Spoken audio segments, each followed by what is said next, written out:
Good evening, all. Most of you would have participated in the last, excuse me, judgment session. So, அதில் வந்து நம்ம ஒரு 4 High Court judgment, 4 Supreme Court, or 4 to 5 Supreme Court judgments பார்த்திருப்போம். I have decided to not segregate the judgments based on the High Court, Supreme Court. இனிமே பார்க்க வேண்டாம் அப்படின்ட்டு இனிமே இது சப்ஜெக்ட் வைஸ் கொண்டு போயிடலாம். ஸோ இப்போ எப்படி நான் டிவைட் பண்ணியிருக்கேன்னா, பேசிக்கலி கண்டிப்பா கான்ஸ்டிடியூஷனல் கொஸ்டின் இன்வால்வ் ஆகுற மாதிரி ஜட்மெண்ட்ஸ் நமக்கு தேவை. கான்ஸ்டியூஷன் வேலிடிட்டி செக் பண்ற மாதிரி ஜட்மெண்ட்ஸ், கான்ஸ்டியூஷன்ல இருக்க ரைட்ஸ் பேஸ் பண்ணி வர ஜட்மெண்ட்ஸ், இதெல்லாமே கண்டிப்பா நம்ம படிச்சுதான் ஆகணும். எந்த எந்த பேப்பர்ல வேணா, வெறும் இந்த லா பேப்பர் 1க்கு மட்டும் இல்லை, எங்க வேணாலும் you can quote it and it will be useful. So அதுக்கப்புறம் ட்ரையல் கோர்ட் ரிலேட்டடான ஜட்மெண்ட்ஸை வந்துட்டு நான் இந்த மாதிரி based on the availability of நிறைய ஜட்மெண்ட்ஸ் எதுலலாம் வருதுன்றதை பார்த்துட்டு தான் இந்த மாதிரி பிரிச்சு வச்சிருக்கேன். Okay, I think you can see the second slide. CPC related, then சிவில்லையே வந்துட்டு குட்டி குட்டியா இந்த stamp act, limitation, arbitration, specific relief, contract, இதுல இருக்க ப்ரொவிஷன்ஸ் எக்ஸ்பிளைன் பண்ற மாதிரி ஜட்மெண்ட்ஸ், தென் கிரிமினல்ல மேஜரா இருக்கிறது, தென் கிரிமினல்ல மைனர், ஃபைனலி பர்சனல் லாஸ், இதெல்லாம் தான் பார்க்க போறோம். ட்ரையல் கோர்ட்டுக்கு யூஸ் ஆகும். ட்ரையல் கோர்ட்ல இருந்து இந்த ஜட்மெண்ட்ஸ் எல்லாம் எப்படி இருக்கும்னா அப்பலேட்ல போய் டிசைட் ஆன மாதிரி தான் இருக்கும். So yeah, we can start. எங்கேயாச்சும் ஆடியோ ப்ராப்ளம் வந்துச்சு அப்படின்னா ஹேண்ட் ரைஸ் பண்ணுங்க, இல்லை அன்மியூட் பண்ணிட்டு சொல்லுங்க. ப்ளீஸ் எல்லாரும் கம்ஃபர்டபுளா உட்காந்துட்டு try to be interactive, not தனியா லைக் நீங்க பாட்டு சொல்லிட்டு இருக்காதே. நான் கேட்பேன் கொஸ்டின்ஸ் உங்ககிட்ட, இன்டராக்ட் பண்ற மாதிரி தான் சில இடம் விட்டு வச்சிருக்கேன். அதுக்கெல்லாம் please do participate. Okay okay, first is, யூஸ்வலா கான்ஸ்டியூஷனல் ரிலேட்டட் கேஸ்ல எல்லாமே ரொம்ப ஃபேமஸா தான் இருக்கும். ஸ்டில் நம்ம அகாடமிக் பாயிண்ட் ஆஃப் வியூல இருந்து அதுல என்னெல்லாம் கவனிக்கணும்ன்றத பார்க்க போறோம். போன கிளாஸ்ல என்ன பார்த்தோம் ஞாபகம் இருக்கா? எனிபடி கொஞ்சம் அன்மியூட் பண்ணிட்டு டக்குன்னு சொல்லுங்க பார்ப்போம். Constitutional related judgements.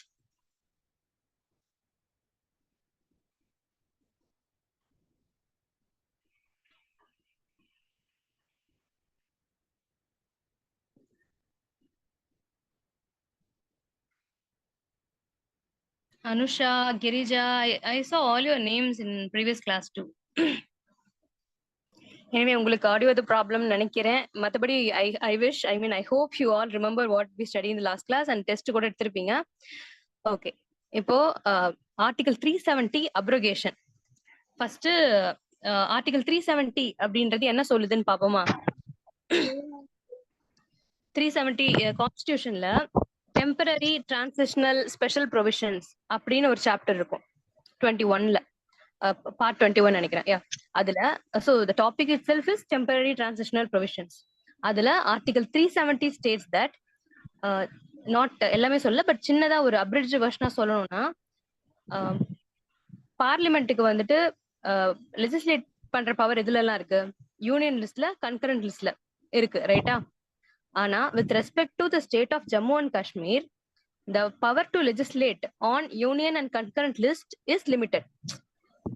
ஈவன் அந்த கான்ஸ்டிடியூஷன் கொடுக்குற பவர் தான் இது. ஸ்டில் ஜம்மு அண்ட் காஷ்மீருக்கு மட்டும் மற்ற ஸ்டேட்ஸோட கம்பேர் பண்ணும்போது இந்த பவர் டு லெஜிஸ்லேட் வந்து சில என்ட்ரிஸ்ல மட்டும் தான் இருக்கும். எல்லா லிஸ்ட்ல இருக்க எல்லா என்ட்ரிஸ்லயுமே பண்ண முடியாது. It is limited. சரி, அப்படி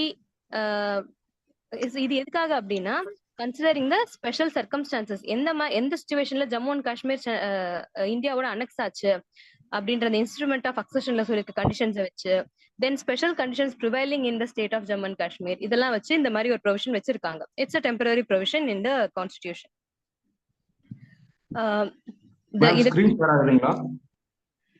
சாரி, ஸ்கிரீன் ஷேர் ஆகுதுங்களா?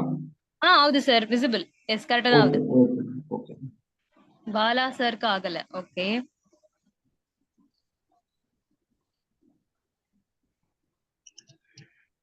ஓகே, அதுதான்.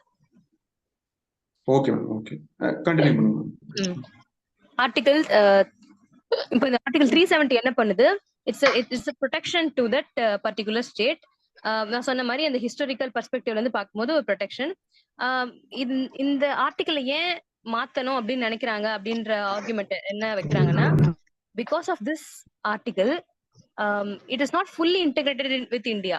இந்த ஜம்மு அண்ட் காஷ்மீர் ஸ்டேட் அதுக்கு மட்டும் நாங்க எல்லாத்துலயும் லெஜிஸ்லேட் பண்ண முடியாதுன்ற ஒரு இது கொடுக்கும்போது ஃபுல்லா அக்கோமடேட் பண்ண முடியல. ஐ மீன் இன்டகிரேட் ஆக மாட்டேங்குது இந்தியாவோட அப்படின்ற ஒரு காரணத்தினாலதான் கொண்டு வரோம். அப்ரோகேட் பண்ணணும், அதை வந்து டைல்யூட் பண்ணணும் அப்படின்னு முடிவுக்கு வராங்க. சோ இத அப்ரோகேட் பண்றதுல என்னெல்லாம் ப்ரொசீஜர் இருக்கு? நார்மலா ஒரு கான்ஸ்டிடியூஷனல் அமெண்ட்மெண்ட் பண்றேன் அப்படின்னு சொல்லி டமால்னு பண்ணிட முடியுமா? இல்ல ஒரு சட்டம் இயற்றி டக்குன்னு லோக்சபா ஒரு சட்டம் இயற்றி ராஜ்யசபால பாஸ் பண்ணி உடனே கொண்டு வந்துட முடியுமா? இல்ல எப்படி இதை பண்ண முடியும் அப்படின்னு கேட்டா அந்த ப்ராசஸே கொஞ்சம் டிஃபிகல்ட்டான process. It cannot be done. Even நார்மலாவே கான்ஸ்டிடியூஷனல் அமெண்ட்மெண்ட்ன்றது இட்ஸ் டிஃபிகல்ட் ப்ராசஸ். அதுல இந்த பர்டிகுலர் ஆர்டிகலை எப்படி அமெண்ட் பண்ணணும் அப்படின்றதுக்கு அந்த ஆர்டிகல்லே ஒரு ப்ரொவிஷன் இருக்கு. It's very different. நோ, மத்ததுல எல்லாம் அப்படி இருக்காது. ஆர்டிகல் 370லயே எப்போ இந்த டெம்பரரி ப்ரொவிஷன் சீஸ் ஆகணும்ன்றதுக்கான மெத்தடும் கொடுத்திருக்காங்க. சோ அது வந்து ஆர்டிகல் 370 கிளாஸ் 3ல இருக்கு. இஃப் யூ ஹாவ் கான்ஸ்டிடியூஷன் இருந்தா ஓகே, கையில இல்லைன்னா நான் ரீட் பண்றேன், அமைதியா லிசன் பண்ணிக்கோங்க. It will not be present in the slide, அதனால அதை பார்த்துட்டு இருக்காதீங்க. Please listen.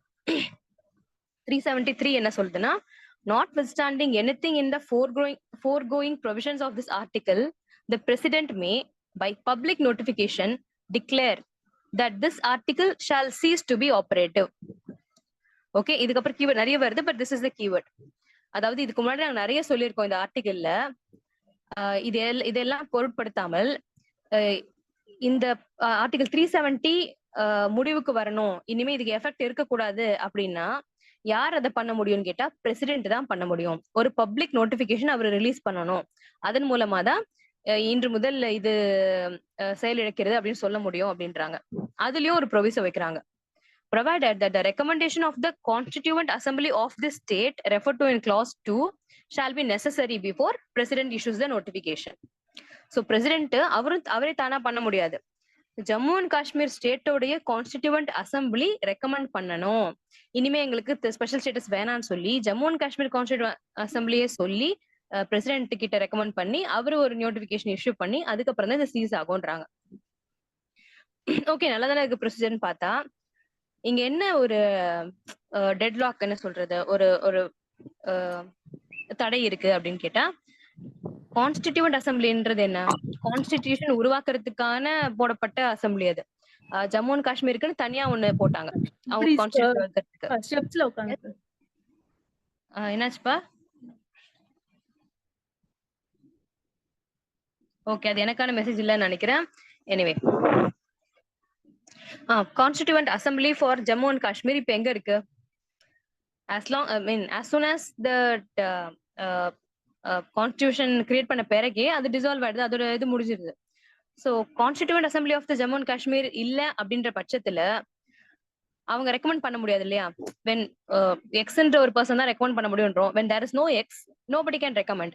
அப்போ யாராலையுமே இத வந்து 370 அந்த ஸ்பெஷல் ஸ்டேட்டஸை அப்ரோகேட் பண்ணவே முடியாதுன்ற மாதிரி ஒரு மீனிங் இருக்கு இதுக்கு. பட் அதுக்கு என்ன பண்றாங்கன்னா, ஃபர்ஸ்ட் அந்த டைம்ல நமக்கு பிரசிடென்டா இருந்தவர் Ramnath Govindji, he issues a presidential order, name வந்துட்டு CO 272. You can note it down. Presidential order CO 272. இது எதுக்கு இஷ்யூ பண்றாங்க? It allowed the union government to amend article 370 without recommendation of constituent assembly.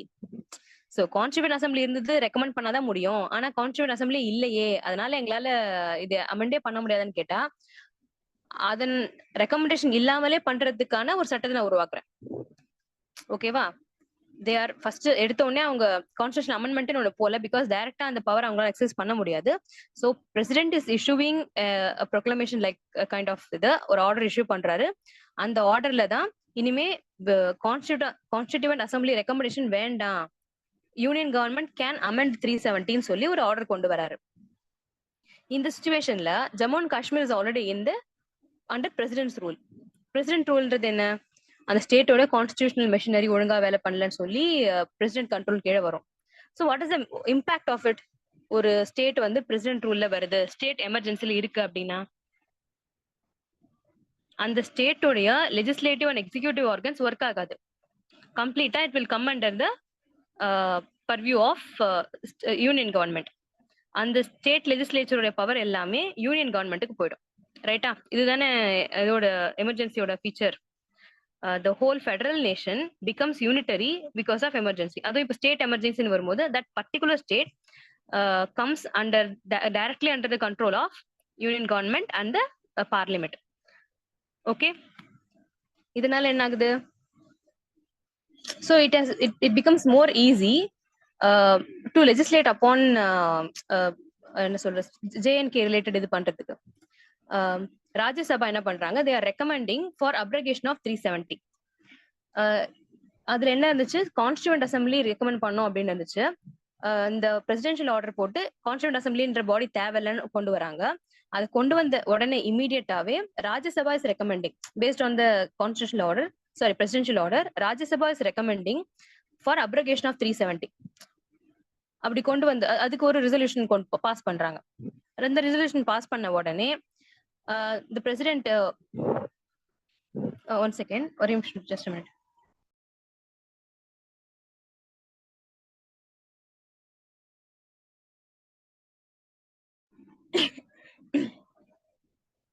Okay, அந்த அப்ரோகேட் பண்றதுக்கு ரெக்கமெண்ட் பண்ணிடுறாங்க.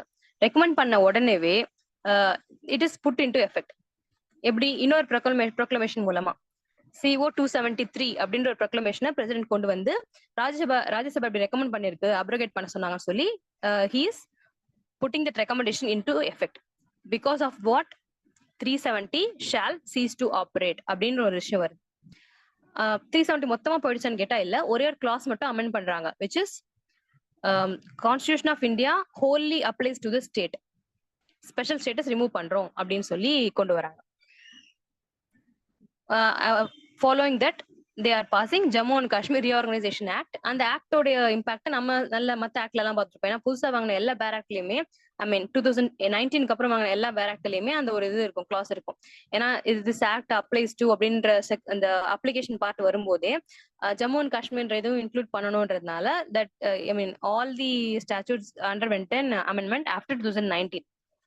So இந்த act உங்களுக்கு தெரிஞ்சதா தான் இருக்கும், Jammu and Kashmir reorganisation act. So இந்த ஆக்ட் என்ன பண்ணுச்சு? ஜம்மு அண்ட் காஷ்மீருக்கு it applies whole of India, I mean India constitution ஃபுல்லாவே ஜம்மு அண்ட் காஷ்மீருக்கு அப்ளை ஆகுன்ற ஒரு இது மட்டும் இல்ல, it creates 2 new bodies, I mean 2 new regions. Like already இருக்கிற Jammu and Kashmir is bifurcated into 2 new regions as Jammu and Kashmir union territory, Ladakh union territory அப்படின்னு 2 யூனியன் டெரிட்டரிஸா மாறுது. ஸோ ஸ்டேட்ஹுட்ல இருந்து அது யூனியன் டெரிட்டரியா மாறுது. அண்ட் ஒரு ஸ்டேட்டா இருந்தது 2ஆ பிரியுது, ஸ்பெஷல் ஸ்டேட்டஸ் இருந்தது அது அப்ரோகேட் ஆகுது. ஸோ இவ்வளவு விஷயம் இதுல நடக்குது. இதுல ஏன் இவ்வளவு பெரிய ப்ராசஸ் எக்ஸ்பிளைன் பண்ண அப்படின்னா, திஸ் பீயிங் ஒரு ஜஸ்ட் 1 இயர் முன்னாடி நடந்த விஷயம் அப்படின்றதுனால, இந்த ஜட்மெண்ட் நடந்துச்சுன்றதால இதுல கொஞ்சம் பெக்யூலியரான விஷயங்கள்லாம் இருக்கு இல்லையா? the way it was abrogated அப்படின்றது that is important. I feel it's very important. அதனால தான் எப்படி அதை இது பண்ணாங்கன்ற சொல்லிட்டு இருந்தேன். they did not directly create ஒரு கான்ஸ்டிடியூஷன் அமெண்ட்மெண்ட் எல்லாம் கொண்டு வராம ஃபர்ஸ்ட் அந்த ஒரு ரெஸ்ட்ரிக்ட் பண்ற பவர் இருக்கு இல்லையா, 370ல என்ன சொல்லுது, கான்ஸ்டிடியூண்ட் அசம்பிளி பண்ணாதான் முடியும்னு சொல்றாங்க. அதை ஃபர்ஸ்ட் ரிமூவ் பண்றாங்க. After that as it is under president rule டைரக்டா ராஜ்யசபா ரெக்கமெண்ட் பண்றாங்க. அதுல அதை நான் எஃபெக்ட் கொண்டு வரேன்னு சொல்லி பிரசிடென்ட் ஒரு நோட்டிபிகேஷன் போடுறாரு. So all these things are happening. இப்போ ஃபைனலி இதெல்லாம் நடந்து முடிஞ்ச பிறகு இதை சேலஞ்ச் பண்றாங்க. The entire process, first abrogate பண்ணது 370, அப்புறம் ஸ்டேட்டை பைஃபர்கேட் பண்ணது, and the entire process they followed, இதை தான் வந்து சேலஞ்ச் பண்றாங்க. That's why explained everything in detail. இதோட எண்ட் என்னாச்சுன்றது உங்களுக்கு தெரியும், ரைட்டா? It was first 3 judge bench வந்து 5 judge bench வந்து, and finally they upheld the constitutional validity. Hello? Yes. அது என்ன சொல்றாங்கன்னா, this பேசிக்கா நான் ஹெல்த் போர்ஷன்ல கொடுத்துருக்க எல்லாமே வந்துட்டு அங்க இஷ்யூ அப்படின்னு சொல்லி டிஸ்கஸ் பண்ணது. இது வந்து டெம்பரரி ப்ரொவிஷன் கிடையாது, பிகாஸ் கான்ஸ்டிடியூஷன் அசம்பிளி அப்படின்ற ஒண்ணு இல்லாம போனதுனால this became a permanent provision அப்படின்னு சொன்னாங்க. அதுக்கு என்னென்ன கிளாரிஃபை பண்றாங்கன்னா, ஜஸ்டிஸ் வந்து ஹெட்டிங்கே வந்து டெம்பரரி ப்ரொவிஷன், டிரான்ஸ்லேஷன் ப்ரொவிஷன் தான் இருக்கு, அதனால இதுல வந்து ஆர்குமெண்ட்டும் இல்லைன்னு சொல்லி 370 இஸ் டெம்பரரி ப்ரொவிஷன், தாராளமா இவங்களால பண்ண முடியும்.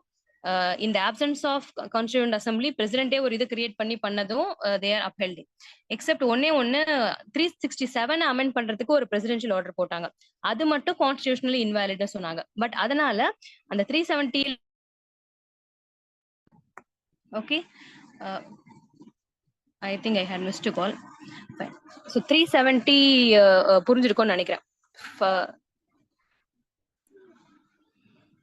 ஒரு சின்ன தம்ஸ் அப் கொடுங்க, then only we can move further. ஏன்னா அதுக்கு அடுத்து இனிமே வர போறதுல இன்னும் கொஞ்சம் டீடைல்டா டிஸ்கஸ் பண்ற மாதிரி இருக்கும். நோட் பண்ணி முடிச்சிட்டீங்களா அந்த ஹெல்த் போர்ஷன் எல்லாம்?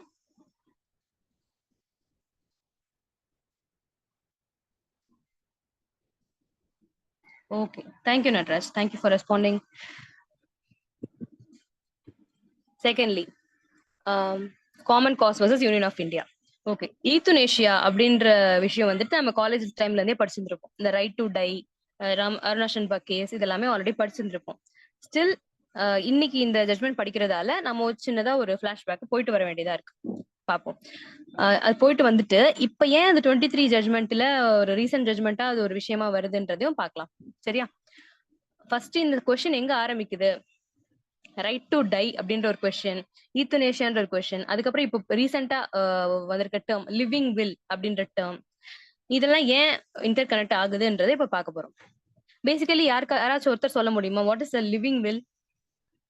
டஸ் இட் மீன் தட் அந்த உயில் வந்து கடைசி வரைக்கும் இருந்துட்டே இருக்குன்னு அர்த்தமா? What does it mean a living will? தெரியாதுன்னா டோன்ட் நோன்னு சொல்லலாம், வி கேன் ப்ரொசீட். பட் தெரியும் யாராச்சும் எக்ஸ்பிளைன் பண்ணீங்கன்னா நல்லா இருக்கும். மெசேஜ் வந்திருக்கு.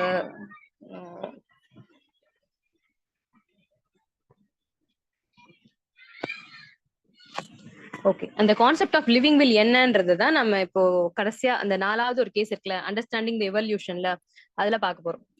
ஃபர்ஸ்ட் இந்த கொஸ்டின் எங்க வருது? ஃபர்ஸ்ட் ரைட் டு டை அப்படின்ற ஒரு வார்த்தை எங்க வருதுன்னா P Ratnam versus union of இந்தியால வருது.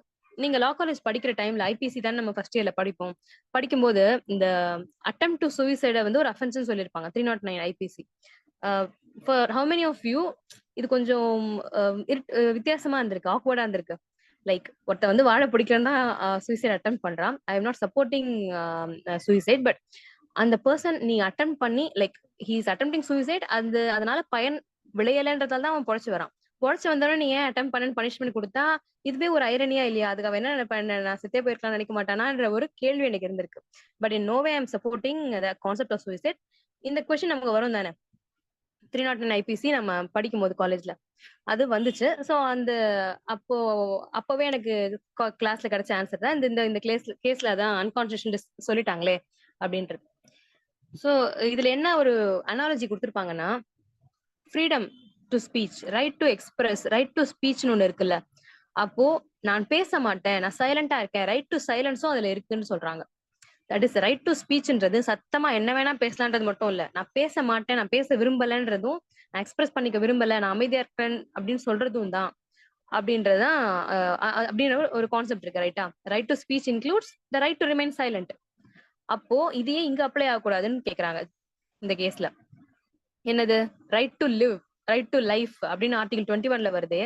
அப்போ நான் எப்படி சாகணும், நான் சாகணும் அப்படின்ற அந்த சாய்ஸே வந்து அதுக்குள்ள இருக்குதானே.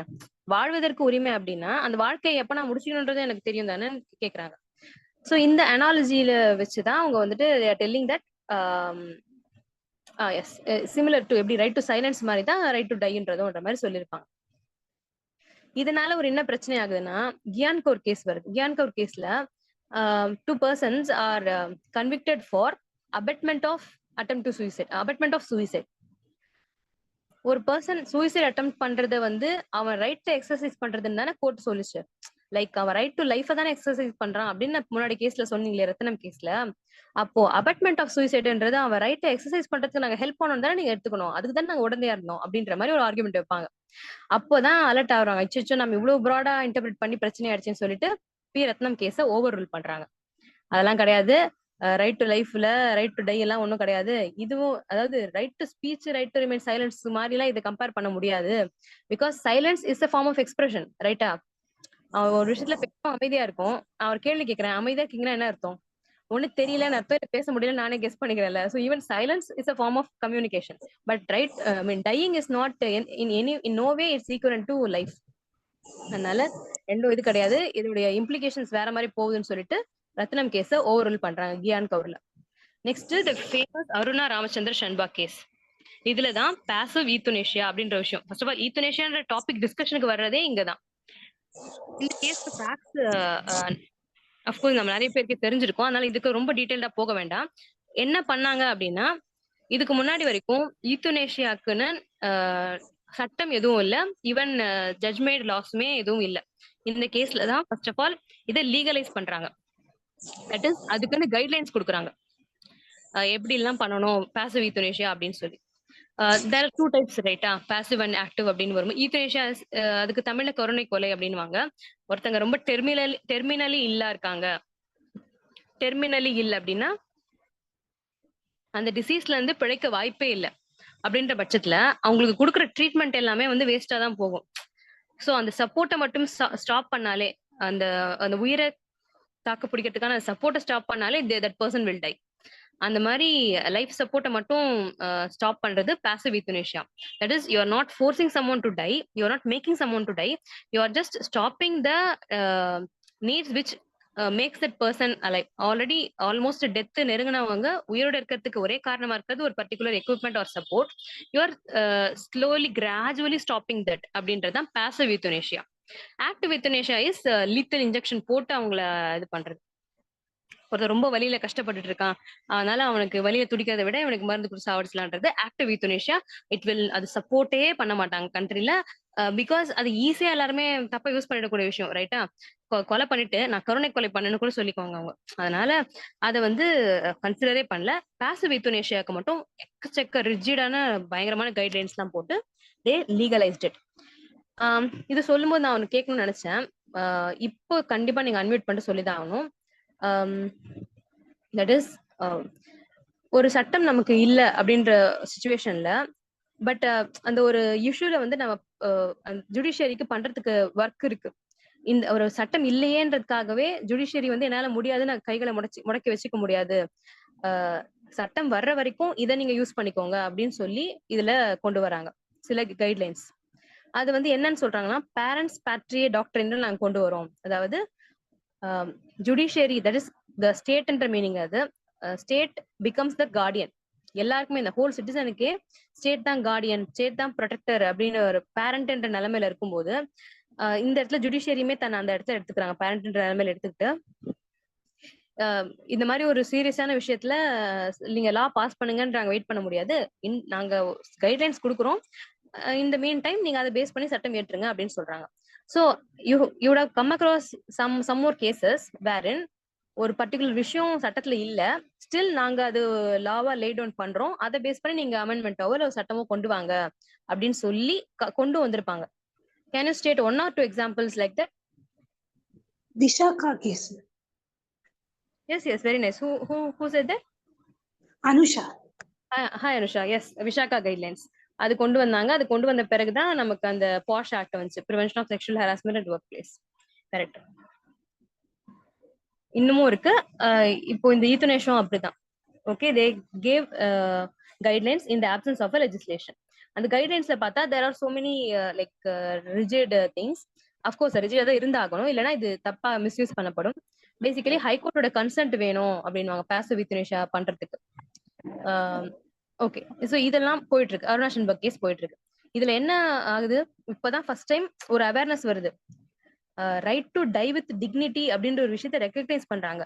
Still it is not declared in this case. அதான் புரிஞ்சுக்கணும். ஈத்துனேஷியாவுக்கு ஒரு இது கொடுக்குறாங்க, பாசிவா பண்ணலாம்னு சொல்லி இது கொடுத்தாலுமே டிக்ளேர் பண்ணல இப்போதைக்கு. ரைட் டு டை வித் டிக்னிட்டியும் உங்க இதுல இருக்குன்னு சொல்லி அவ்வளோ எக்ஸ்பிளிசிட்டா டிக்ளேர் பண்ணல இதுல. இந்த மீன் டைம் தான் நமக்கு 2008ல common cause versus union of இந்தியான்ற கேஸ் வருது. அந்த மேல எவல்யூஷன் சொல்லி போட்டிருப்பால, அது கடைசியா இருந்திருக்கும். அதுதான் காமன் காஸ்ட்ல என்ன சொல்றாங்கன்னா, பேசிக்கலி அதுல என்ன கேக்குறாங்கன்னா, இதுல it's not directly asking about euthanasia, but connect ஆகுது. என்னன்னா, இப்ப இந்த ஈத்துனேஷியான்ற ஒரு கான்செப்ட் சொல்லும் போது உங்களுக்கு இயல்பா ஒரு சில டவுட்லாம் வரணும். லைக் ஒரு பர்சன் வெஜிடேட்டிவ் ஸ்டேட்ல இருக்காங்க, அன்கான்சியஸா இருக்காங்க, அவங்களால தன்னோட தேவை என்ன அப்படின்றத சொல்ல முடியல. நம்ம குடுக்குற ஃபுட்டையோ இல்ல எதையுமே அவங்களால ஃபுல்லா ரிசீவ் பண்ணிக்க முடியல. கரெக்ட்டா ரெஸ்பாண்ட் பண்ண மாட்டேங்கிறாங்க. இப்படி ஒரு ஸ்டேட்ல இருக்க ஒருத்தங்க, அவங்களுக்காக நாம தானே முடிவெடுக்கிறோம். ஈத்துனேஷியா பண்ணலாமா வேண்டாமான்றத யாரு அவங்களோட கார்டியனோ, இல்ல அவங்கள பார்த்துட்டு வர நர்சஸ், டாக்டர்ஸ் இவங்க தான் பார்த்துட்டு இவங்க பிழைக்க வாய்ப்பே இல்ல. இவங்களுக்கு வந்து totally she is almost dead அப்படின்ற சிச்சுவேஷன இந்த மெடிக்கலி ஃபியூட்டைலா இருக்காங்க. இப்படின்றத நம்ம யார் டிசைட் பண்றோம்? Someone other than the person concerned. Because அந்த கன்சர்ன் பெர்சன் வந்து எதுவும் செயல்பட முடியாத நிலைமையில இருக்காங்க. சிந்திக்க கூட முடியாத நிலைமையில இருக்கிறாங்க அவங்க. அதுல பிரெயின் டெட் ஆர் சம் அந்த மாதிரி சிச்சுவேஷன்ல இருக்காங்க. அப்போ நமக்கு உள்ள ஒரு சின்ன கேள்வி தோணும் தானே. ஒருவேளை அந்த பர்சனுக்கு வந்து சொல்ல முடியற நிலைமையில இருந்தா, அவர் வந்து இல்ல எனக்கு ட்ரீட்மெண்ட் குடுங்க. என்னது எவ்வளவு செலவானாலும் பரவாயில்ல எனக்கு ட்ரீட்மெண்ட் குடுங்க அப்படின்னு கேட்பாரா? இல்ல வேணாம் என்ன விட்டுருங்க. இந்த ட்ரீட்மெண்ட்ஸே எனக்கு க்ரூவலா இருக்கு. என்ன விட்டுருங்கன்னு சொல்வாரா? அப்படின்ற ஒரு கேள்வி எனக்குள்ள வந்திருக்கு. ஏன்னா that person is lying still. அவங்களால ரெஸ்பாண்ட் பண்ண முடியாது, எதுவும் பண்ண முடியாது. But we are not sure whether அவங்க உள்ள வந்து எதுவுமே அவங்க ஓடவே இல்லை அவங்க மைண்ட்ல நம்ம சொல்ல முடியாது. ப்ளீஸ் சேவ் மீ ஏதாச்சும் பண்ணி என்ன உயிரோட கொண்டு வந்துட்டு அவங்க கேட்கறாங்களா, இல்ல வேணாம் என்ன விட்டுருன்னு சொல்றாங்க. என்ன அவங்க மைண்ட்ல ஓடி இருக்கும் அப்படின்ற ஒரு தாட் எனக்கு யூஸ்வலி ஓடி இருக்கு. This is kind of unethical question, right? ஒரு மாதிரி மாரல் கொஸ்டின். அதுக்கு அந்த கான்செப்டுக்கு இந்த ஒரு கேள்விக்கு ஒரு இதுவா வர்றதுதான் லிவிங் வில் அப்படின்ற கான்செப்ட். அதுதான் அட்வான்ஸ் மெடிக்கல் டைரக்டிவ் அப்படின்றாங்க. டைரக்டிவ் கொடுக்குறோம், மெடிக்கல் சம்பந்தமான டைரக்டிவ் ஒண்ணு கொடுக்குறோம். அது எப்போ அட்வான்ஸா கொடுத்துருக்கோம். எதுக்கு அட்வான்ஸா? நம்ம இந்த மாதிரி டெர்மினலி இல் மெடிக்கலி ஃபியூட்டைல் ஸ்டேட்டுக்கு போறதுக்கு முன்னாடி, அப்படி நாம போனால் நம்ம என்னென்ன பண்ணணும் அப்படின்ற இன்ஸ்ட்ரக்ஷனை முன்னாடியே கொடுத்துடுறோம். இதே லிவிங் வில்னு சொல்றாங்கன்னா, இப்போ வில் எழுதி வைக்கிறோம். நம்ம ப்ராப்பர்ட்டி இருக்கு. அது எப்போ உயிர் வருது வில்லுக்கு? நம்ம செத்த பேர் தான் அதுக்கு உயிரே வருது. என்னோட ப்ராப்பர்ட்டி எனக்கு பின் எப்படியெல்லாம் டிவால்வ் ஆகணும்ன்றது அந்த வில்லுல சொல்லியிருக்கோம். அந்த மாதிரி தான் இதுல வந்து நம்ம சில பர்சனுக்கு it's kind of medical power of attorney மாதிரி. எனக்கு நான் சுயநினைவை இழந்த ஒரு நிலைமையில எனக்கு வந்து முடிவு எடுக்க முடியாத ஒரு நான் கம்ப்ளீட்டா பேரலைஸ் ஆகி நான் கொமட்டோஸ் ஆயிட்டேன் அப்படின்னு சுச்சுவேஷன்ல என் சார்பா மெடிக்கல் டெசிஷன்ஸை எடுக்க வேண்டியது என் தாயார் தான், இல்ல என்னோட துணைவி தான். அவங்க தான் எடுக்கணும். அவங்க இல்லாத பட்சத்துல இவங்க எடுக்கலாம் அப்படின்னு ஒரு பர்சன் நாமினேட் பண்ணுவாங்க. அண்ட் எனக்கு வந்துட்டு இயற்கை மருத்துவத்துல நம்பிக்கை, ஸோ எனக்கு அதுதான் கொடுக்கணும் ட்ரீட்மெண்ட்னு சொல்லுவாங்க. அல்லது லைக் இந்த மாதிரி பர்சன் உயிரோட இருக்கும் போதே எனக்கு முடியாத ஒரு போற நிலைமை வந்துச்சுன்னா என் உடல் மீது என்னெல்லாம் நீங்க செலுத்தலாம், என்ன மாதிரி ட்ரீட்மெண்ட்லாம் நீங்க எனக்கு கொடுக்கலாம், அந்த ட்ரீட்மெண்ட் சம்பந்தமான டெசிஷனை யார் எடுக்கலாம், இதெல்லாமே சொல்ற அந்த ஆவணத்துக்கு பேரு தான் advance medical directive. we are directive giving some directions regarding medical அந்த எமர்ஜென்சி இன் அட்வான்ஸ். ரொம்ப முடியாத ஸ்டேஜுக்கு முன்னாடியே நம்ம கொடுத்துடுறோம். இது வந்து ரிலேட் ஆகுது இல்லையா, யூத்தனேஷியாக்கு ரிலேட் ஆகுது. அதுலயும் மென்ஷன், ஏன்னா அதுல ஒன் ஆஃப் த காம்பனண்டா யூத்தனேஷியாவும் வரும். ஒருவேளை எனக்கு வந்து சுத்தமா ரெக்கவர் பண்ண முடியாது, அல்லது என்ன ரெக்கவர் பண்றதுக்கான மெடிக்கல் ஃபெசிலிட்டியே இப்போ எங்கேயுமே இல்ல, அந்த மாதிரி ஒரு நிலைமை வரும்போது எனக்கு வெறும்னே சப்போர்ட்ல வச்சுட்டு இருக்காதீங்க, let me die with dignity அப்படின்ற கிளாஸுமே அதுல வரலாம். அதுதான். So somewhere it is getting connected to the euthanasia point.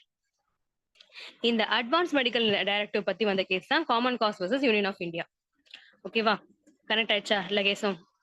இந்த கேஸ்ல என்ன டிக்ளேர் பண்றாங்க? Right to die with dignity, மாண்புடன் கண்ணியத்துடன் இறப்பதும் right to life under article 21 கீழே வரும் அப்படின்றாங்க. வாழ்வதற்கான உரிமையில் மாண்புடன் கண்ணியத்துடன் இறக்கும் உரிமை. இறக்கும் உரிமைன்னு சொல்லவே இல்லை.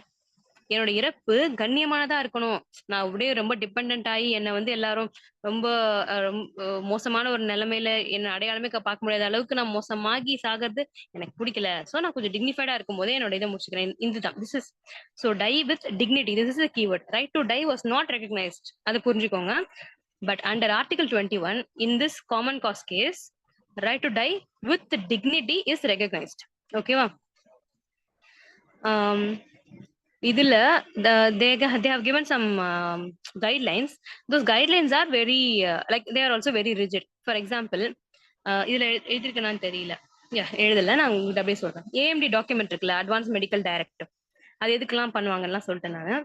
அது எப்படி கிரியேட் பண்ணும் அப்படின்னா, அந்த பர்சன் எழுதுற person he has to give it ஓரலா கொடுக்கக்கூடாது, ரைட்டிங்ல தான் கொடுக்கணும். ரைட்டிங்ல கொடுத்துட்டு ஹி ஹேஸ் டு சைன். அவர் சைன் பண்ணி 2 அட்டஸ்டிங் விட்னஸ் முன்னாடி பண்ணும். And judicial magistrate of first class should countersign. Okay, JMFC counter sign பண்ணணும் ஒரு கண்டிஷன் இருக்கும். அதுக்கப்புறம் ஒரு சுச்சுவேஷன் வருது, ஹாஸ்பிட்டல்ல இருக்கும். ஹாஸ்பிட்டல் வந்துட்டு இந்த பர்சன் வந்து மெடிக்கல் ஃபியூட்டிலிட்டி அட்டைன் பண்ணிட்டாங்க, அதாவது இதற்கு மேல் எந்த மருத்துவ சிகிச்சை பண்ணாலும் பலன் அளிக்காது, நான் ஃபியூட்டிலிட்டின்றது பலன் அளிக்காத நிலைமையில இருக்காங்கன்னு யாராவது டாக்டர் ஃபீல் பண்ணாங்கன்னா, they will form a team of doctors in the treating hospital. அவங்க அந்த மெடிக்கல் ஃபியூட்டிலிட்டியை டிட்டர்மைன் பண்ணுவாங்க. டிட்டர்மைன் பண்ணிட்டு they will inform it to the district collector. அந்த மெடிக்கல் போர்ட்ல இருக்கவங்க எல்லாருமே 20 வருஷம் எக்ஸ்பீரியன்ஸ் ஆன ஆளுங்களா இருக்கணும். டிஸ்ட்ரிக்ட் கலெக்டர் சொன்ன பிறகு the collector will form another board with 20 years of experience இருக்கிற டாக்டர்ஸ். அவங்களும் இதே மாதிரி அந்த பர்சன் வந்து மெடிக்கல் ஃபியூட்டிலிட்டி அட்டென்ட் பண்ணிட்டாரான்னு பார்த்து அகெயின் அந்த ரிப்போர்ட்டை 2 பேரோட கன்கரிங் ரிப்போர்ட்டை கொண்டு போய் judicial magistrate of first class கிட்ட கொடுத்து, அவரு தான் இந்த ஏஎம்டி ஓபன் பண்ணுங்க, இப்பதான் லிவிங் வில்லுக்கு அந்த ஏஎம்டிக்கு உயிர் வருது, அவர் என்ன சொல்லியிருக்காருன்னு பாருங்க, அந்த ஏஎம்டில ஓபன் பண்ணி பாருங்கன்னு சொல்லி இப்பதான் கொடுப்பாரு, ஆத்தரைசேஷன் கொடுப்பாரு. Then the terms in AMD will come into effect. இந்த ப்ராசஸ் ரொம்ப டீடியஸா இருக்குல்ல. லைக் ஈத்துனேஷியாக்கு நிறைய ப்ராசஸ் இருந்தா, ரிஜிட் ப்ராசஸ் இருந்தா நியாயம் தான், மிஸ்யூஸ் ஆகும்ட்டு. நான் ஒரு வில் எக்ஸிக்யூட் பண்றேன், லைக் இப்போ என் பாடி டொனேட் பண்றேன், என் ஆர்கன் டொனேட் பண்றேன்னு மாதிரி தானே இது. இதுக்கே வந்து இவ்வளோ ரிஜிடிட்டி இருக்கும்போது இட்ஸ் வெரி டிஃபிகல்ட் டு இது, பிகாஸ் 20 வருஷம் எக்ஸ்பீரியன்ஸ் இருக்க டாக்டர்ஸ் எத்தனை ஊர்ல இருப்பாங்க, டிஸ்ட்ரிக்ட் ஃபார்ம் பண்ணோம்னா கஷ்டம் தானே அது. அதனாலதான் இப்போ இந்த 2023ல இந்த கேஸ் ரெலவென்ட் ஆகுது. இப்போ 2018லயே முடிஞ்ச கேஸ் இது, இந்த டைரக்ஷன்லாம் 2018லயே கொடுத்து முடிச்சிட்டாங்க. ஏன் 23ல ஐ மீன் ஒரு 6 மந்த்ஸ்க்கு முன்னாடி வந்த ஒரு கேஸா இதை ஏன் படிக்கிறோம்னா, ஒரு there is miscellaneous application filed by Indian society for critical கேர்ன்றவங்க ஒரு எம்பி போடுறாங்க. அதுலதான் கொஞ்சம் ரிலாக்ஸ் பண்ணுங்க அப்படின்னு கேக்குறாங்க. அது ரிலாக்ஸ் பண்ணப்பட்ட அந்த இதை நீங்க பாக்கலாம், மாடிஃபிகேஷன்ஸ் சொல்லி ஒரு ஸ்லைட் போட்டிருப்பேன். அதுல பாத்தீங்கன்னா ஜேஎம்எஃப்சி கவுண்டர் சைன் பண்ணோம், judicial magistrate first class counter sign பண்ணோம்னு ஒரு விஷயம் இருக்கும். இப்ப அதெல்லாம் தேவையில்ல. நீங்க அந்த பர்சன் எழுதிட்டு அட்டஸ்டிங் விட்னஸ் போட்ட பிறகு நோட்டரி அல்லது கசெட்டட் ஆஃபீஸர் கிட்ட போயிட்டு சைன் வாங்கணும். That person has to ensure இவங்க வந்து நல்ல டிப்போசிங் மைண்ட்ல இருக்காங்களா, அவங்க விருப்பத்தோட தான் பண்ணிருக்காங்களா, இதோட இம்பாக்ட் தெரிஞ்சு பண்றாங்களான்னு அவங்க என்ஷூர் பண்ணணும். நெக்ஸ்ட் வந்து 20 வருஷம் எக்ஸ்பீரியன்ஸ் இருக்கணும்ன்றதுலாம் ரொம்ப கஷ்டம். அவங்க எங்க இருப்பாங்க, எங்கேயாவது ஒரு சிலர் சிட்டியில ரொம்ப இதுவான இடத்துலதான் எங்க வந்து அந்த மெடிக்கல் ஃபீல்டு த்ரைவ் ஆகுதோ அங்கதான் அவ்வளவு சீனியர் டாக்டர்ஸ் இருப்பாங்க. அதனால 5 இயர்ஸ் எக்ஸ்பீரியன்ஸ் இருந்தாலே போதும்னு கொண்டு வந்தாங்க. தென் 2 போர்ட்ஸ் இருக்கு இல்லையா, ரெண்டுமே 48 ஹவர்ஸ் டெசிஷன் எடுக்கணும் அப்படின்ற ஒரு விஷயம் சொல்லியிருப்பாங்க. இது வந்து 2023ல தான் கொண்டு வந்தாங்க. This modification came only in 23. That's why it's relevant today. So இன்னைக்கு நம்ம 2 constitutional related question related judgements பார்த்திருக்கோம். ஓகேவா? ஒரு 1 minute, take a deep breath. We will proceed to trial related judgments.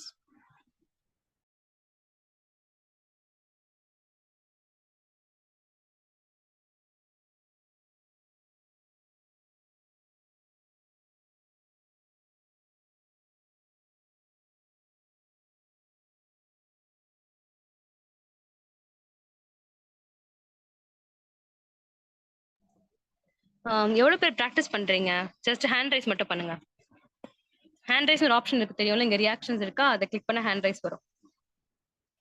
எவ்வளவு பேர் பிராக்டிசிங் அட்லீஸ்ட் ஸ்டார்ட் பண்ணிருக்கீங்க?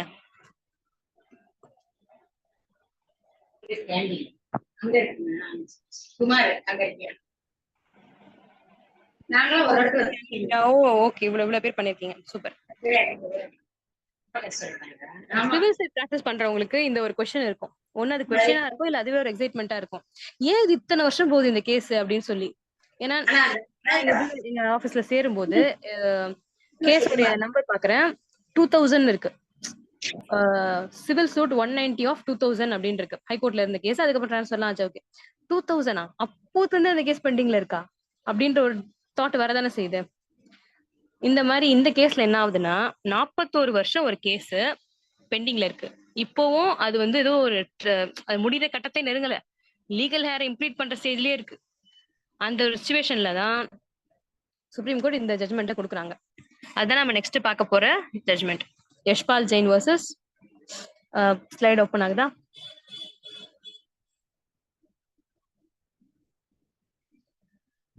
Yashpal Jain versus Sushila தேவின்ற judgment. இந்த ஜட்மெண்ட் வந்து உங்களுக்கு practically you have to know this judgment, தெரிஞ்சுக்கணும். ஜட்ஜா போய் உட்கார்ந்த பிறகும் நீங்க இதை ஃபாலோ பண்ணணும். அதுக்கு முன்னாடியே நீங்க நிறைய இடத்துல இது யூஸ் பண்ற மாதிரி இருக்கும். பேசிக்கலி இந்த ஜட்மெண்ட் நீங்க படிச்சீங்கன்னா உங்களுக்கு சிவில் சூட்ல அந்த ட்ரையல்ல என்னென்ன ஸ்டேஜஸ் இருக்கு அதை கிளியரா தெரிஞ்சிடும். அதுக்கு ரிலேட்டட் ப்ரொவிஷன்ஸும் நமக்கு டக்குன்னு மண்டையில் ஏறணும். சம்மன்னா எங்க வரும், பிளைண்ட் எந்த இதுல வரும், ரிலேஷன்ஷிப் எங்க வரும்ன்றது புதுசா படிக்க ஆரம்பிக்கிறவங்களுக்கு சொல்றேன். இது படிச்சீங்கன்னா அழகா அவங்களே டக்கு இந்த ரூல் படி இங்க போகணும், இந்த ரூல் படி இங்க போகணும், அவங்களே கொண்டு வந்துருவாங்க. ஒரு சின்ன ஒரு இன்ட்ரெஸ்டிங் ஒரு இது, தேர் வாஸ் அ கொஸ்டின், எனக்கு இல்ல, இந்த சிவில் ஜட்ஜ் இன்டர்வியூ லாஸ்டா வந்துச்சு இல்லையா, ஃபியூ மந்த்ஸ் பேக். அந்த இன்டர்வியூல ஒரு கொஸ்டின், நீங்க வந்து ஜட்ஜ் ஆனா என்ன பண்ணுவீங்க, என்ன மாத்தணும்னு நினைக்கிறீங்க அப்படின்னு கேட்கும்போது எனக்கு எல்லாம் speed up one person set I want to, எல்லாமே ரொம்ப பெண்டன்சி இருக்கு, என்கிட்ட வந்தா பெண்டன்சி இருக்காது, நான் ரொம்ப ஃபாஸ்டா டிஸ்போஸ் பண்ணணும்னு நினைக்கிறேன் கேஸ, பேர்டன் வந்து கம்மியாக்கணும்னு நினைக்கிறேன் ஜுடிஷியரி மேல இப்படின்லாம் சொல்லும்போது, வெதர் ஆல்ரெடி இந்த மாதிரி எங்கேயாவது இருக்கா, இதுக்கு ஏதாச்சும் ரூல்ஸ் இருக்கா இல்ல கைட்லைன்ஸ் இருக்கா அப்படின்லாம் கேக்குறாங்க. That person couldn't answer. அதுக்கான ஆன்சர் இதுதான், யஷ்பால் ஜெயின் வர்சஸ் சுஷீலா தேவி கேஸ்ல கொடுத்திருக்க இதுதான்.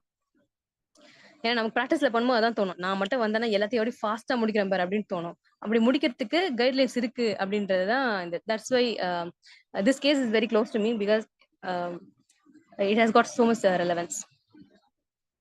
இதுல வந்து ஒரு 12 கைட்லைன்ஸ் கொடுக்குறாங்க, என்னெல்லாம் பண்ணா ஒரு கேஸ் வந்து எங்கெல்லாம் போய் நிக்கும், சம்மன் ஸ்டேஜ்ல நிக்குமா, அதுக்கு ஒரு ரிட்டன் ஸ்டேட்மெண்ட் போடுறேன்னு சொல்லி இருப்பாங்களா, அதுக்கப்புறம் அவங்க 2 பார்ட்டிஸ்குள்ள பெருசா பிரச்சனையே இருக்காது, செட்டில்மெண்ட் பண்ண ரெடியா தான் இருப்பாங்க. ஆனா அப்படி ஒரு ஆப்ஷன் இருக்குன்றதுக்கான அந்த நாலேஜே இல்லாம எடுத்துட்டு இருப்பாங்க. நெக்ஸ்ட் டேட் ஒன்று கொடுப்பாங்க ட்ரையலுக்கு, அந்த டேட்ல தான் நாங்க வெளியே போறோம், எங்க சீனியர் வந்து held up in high court இந்த சிச்சுவேஷன்லாம் வரும். First of all that is not a reason for அட்ஜாயின்மெண்ட்னே இருக்கும் சிபிசில இருந்தா சொல்லிதான் நம்ம கேட்போம். எனக்கு சொல்றது கொஞ்சம் கெத்தா இருக்கும்ன்றதால. ஓகே, இது இந்த இதுல தானே இதுவாகுது, parties are not proceeding towards settlement. ஏன்னா சிவில்ல வந்து நீங்க செட்டில் பண்றதுக்கு தயங்குறதுல என்ன இருக்கு, எப்படி இருந்தாலும் செட்டில் பண்றதுனால 2 பார்ட்டிக்குமே பெரிய ஒரு பெனிஃபிட் தான். கூட குறைய இருந்தாலுமே உங்களுக்கு எவ்வளவு டைம் மிச்சமாகுது, நீங்க வக்கீல் கொடுக்குற ஃபீஸ் மிச்சமாகுது, உங்களுக்கு எவ்வளவு மன உளைச்சல்ல இருந்து இதுவாகுறோம். அதனால they have given these guidelines. என்னன்ட்டு ஒன்னொன்னா பார்ப்போம். எஸ், ஃபர்ஸ்ட் சொன்ன மாதிரியே இங்கதான் எடுத்தோன்னே எக்ஸிகியூஷன் ஆஃப் சம்மன்ஸ் ப்ராப்பரா இருக்கணும், டைம் பவுண்ட் மேனர்ல இருக்கணும். அது எங்க சொன்ன மாதிரி ஆர்டர் 5 ரூல் 2 ஆஃப் சிபிசில எப்படி சொல்லியிருக்காங்களோ அந்த மாதிரி நடக்கணும் அப்படின்னு. பிளைண்ட் அதான் அந்த சம்மன் அனுப்பும் போதே வந்து பிளைண்டோட காப்பீஸ் வச்சு அனுப்பணும் அப்படின்லாம் இருக்கும். So it should be followed strictly. Follow பண்ணிட்டு இந்த ஃபாலோ பண்றது எல்லாத்தையுமே டேட்டா அனுப்பணும், ஸ்டாட்டிஸ்டிக்ஸை டிஸ்ட்ரிக்ட் ஜட்ஜுக்கு அனுப்பணும். இது இவங்க நம்ம லோவர் ஜட்ஜ் வந்து டிஸ்ட்ரிக்ட் ஜட்ஜ் அனுப்புவாங்களா, it will be monitored by the high court judge. This is one thing. Next நான் சொன்ன மாதிரி ரிட்டர்ன் ஸ்டேட்மெண்ட்டுக்கு டைம் ஆக்குவாங்களா, ரிட்டர்ன் ஸ்டேட்மெண்ட்டுக்கு 30 நாள் தான் டைம். ஏன்னா ஸ்டாட்யூட்ல அவ்வளவுதான் சொல்லுது, ஆர்டர் 8 ரூல் 1 படி தான் ஃபைல் பண்ணணும், 30 நாளுக்குள்ள ஃபைல் பண்ணிடணும் சம்மன் வாங்கினதுல இருந்து. அப்படி 30 நாளை தாண்டி போகுது அப்படின்னா you have to give special reason. யாரு அந்த இது பண்ற பர்சன் கேட்கணும். அது மட்டும் இல்லாம அந்த ஜட்ஜி கொடுக்குறாருல டைம் கொடுக்குற judge should tell the reason why I am granting time beyond 30 days அவங்க எக்ஸ்பிளைன் பண்ணணும். அது இருக்கும். நெக்ஸ்ட் ஆர்டர் 10ல இருக்க ப்ரொசீஜர்ஸ், அந்த recording of admission and denial, இது வந்து நடந்து நான் பார்த்தது இல்லை, but this is a very effective provision. இதை யூட்டிலைஸ் பண்ணா நிறையவே இஷ்யூஸ் இது கம்மியாகும், ஃபாஸ்டாவே டிஸ்போஸ் ஆகும். கேஸ் இந்த ஸ்டேஜ் ட்ரையலுக்கு முன்னாடியே வந்துட்டு இந்த அட்மிஷன் அண்ட் டினையல் கேட்கணும்னு ஒரு ப்ரொவிஷன் இருக்கு. அதை ஆப்ட் பண்ணிட்டு பார்ட்டிஸ் வந்து எங்க டிஸ்பியூட் ஆகுறாங்களோ நீங்க வந்து ஏடிஆருக்கு அவங்கள ரெஃபர் பண்ணோம் கோர்ட்டு. ஏடிஆர் ரிலேட்டட் செக்ஷன் என்னது, செக்ஷன் 89 ஆஃப் 89ல சப்செக்ஷன் 1 இருக்கு. அதுலதான் 4 மெத்தட்ஸ் இருக்கும். அதுல ஏதாச்சும் ஒரு மெத்தட் ஆஃப் பண்ணி அவங்க எந்த ஃபோரம் விரும்புறாங்களோ, எந்த டேட்ல விரும்புறாங்களோ அவங்களுடைய கன்வீனியன்ஸ் படி அவங்க போய் பேசிட்டு செட்டில் ஆகட்டும். அப்படி செட்டில் ஆகல, ஏடிஆர் ஃப்ரூட்ஃபுல்லா இல்லைன்ற பட்சத்துல மட்டும் ட்ரையலுக்கு வாங்க கோர்ட்டுக்கு. And the trial should commence, I mean from the date of அந்த ரிட்டர்ன் ஆனதுல இருந்து it should proceed day to day basis அப்படின்றது இந்த ஜட்மெண்ட்ல கொடுக்குற one of the guidelines. Next அதான் இஷ்யூஸ் ஒன் செட்டில் ஆகலன்னா என்ன பண்ணுவாங்க, இஷ்யூஸ் ஃப்ரேம் பண்ணுவாங்க. டேட் ஆஃப் ட்ரையல் எப்படி ஃபிக்ஸ் பண்ணணும், அட்வொகேட்ஸை கன்சல்ட் பண்ணி தான் ஃபிக்ஸ் பண்ணணும் அப்படின்றாங்க. ஷால் பி, உங்களுக்கு என்னைக்கு அவைலபிலிட்டி சொல்லுங்க, அந்த டேட்டை கேட்டுட்டு அந்த டேட்ல கண்டிப்பா உங்களை வர வைக்கணும். கேட்கறது எதுக்கு? அன்னைக்கு எங்களால ஒரு இக்கட்டான சூழ்நிலை வர முடியலன்ற ஒரு காரணம் சொல்லக்கூடாதுக்காக தான் கேக்குறாங்க. சோ ஃபிக்ஸ் பண்ண டேட்ல ட்ரையல் நடக்கணும். அந்த ட்ரையல் ப்ரொசீட் ஆகுறதும் டே டு டே பேசிஸ்ல நடக்கணும். அடுத்த next thing is even sometimes parties இல்ல கவுன்சில்ஸ் ரெடியாவே இருந்தாலும் கோர்ட்டால டேக்கப் பண்ண முடியாது. நாங்க எவிடன்ஸ் எடுக்க ரெடியா இருக்கோம்னுவாங்க. பட் கோர்ட் வந்து இல்ல இன்னைக்கு நிறைய கேஸ் இருக்கேங்க எடுக்க முடியாது அப்படின்னு. நான் ஆர்கியூ பண்ண ரெடியா இருக்கேன் 10 நிமிஷத்துல முடிச்சிருவேன் யுவர் லார்ட் அப்படின்னு சொல்லுவோம் யுவர் லார்ட்ஷிப்னும். பட் அவங்களால எடுக்க முடியாது பிகாஸ் கேஸ் வந்து ஓவர் க்ரௌடா இருக்கும். அப்ப என்ன பண்ணணும்? Judges should maintain a diary. எவ்வளவு நம்பர் ஆஃப் கேசஸ் தான் ஒரு நாள்ல பார்ப்பேன். சோ அந்த மாதிரி அது ஈக்குவலா ஸ்ப்ரெட் இருக்கணும். அப்ப அவங்களால கரெக்டா ஓவர் கிரௌடிங் அவாய்ட் பண்ணலாமா? So recording of evidence, argument கேட்கறது இதெல்லாம் அவங்க ஃபாஸ்டா பண்ணலாம்ல. அதுக்கு இது வந்து இவங்களுக்கு கொடுக்குற ஜட்ஜஸ்க்கு கொடுக்குற கைட்லைன்ஸ். நெக்ஸ்ட் ஆர்டர் 11 and 12 பத்தி என்லைட்டன் பண்ணுங்க அப்படின்றாங்க. எஸ், யார் என்லைட்டன் பண்ண சொல்றாங்களா? கவுன்சில்ஸ்க்கு என்லைட்டன் பண்ணுங்கன்றாங்க. கவுன்சில்ஸ்க்கு இப்படி ஒரு விஷயம் இருக்குன்னு என்லைட்டன் பண்ணி ரெஃப்ரெஷர் கோர்சஸ் கண்டக்ட் பண்ணுங்க, வர்ச்சுவல் மோட்லயாச்சும் கண்டக்ட் பண்ணுங்க அப்படின்றாங்க. நெக்ஸ்ட் ஆர்டர் 17 ரூல் 1ல அந்த ட்ரையல் ப்ரொசீஜர் வரும் இல்லையா, இட் ஷுட் இதுலதான் சொல்றாங்க டே பை டே பேசிஸ்ல கண்டினியூ ஆகணும் அப்படின்றது. அட்ஜார்ன்மெண்ட் வாங்குறாங்கன்னு வச்சுக்கோங்க. அட்ஜார்ன்மெண்ட் வாங்கினா அதுக்கு என்ன பனிஷ்மெண்ட்? காஸ்ட் கொடுக்கணும், பேமெண்ட் ஆஃப் காஸ்ட். ஏன்னா day by day to day base நடக்கணும்னு சொல்லியாச்சு.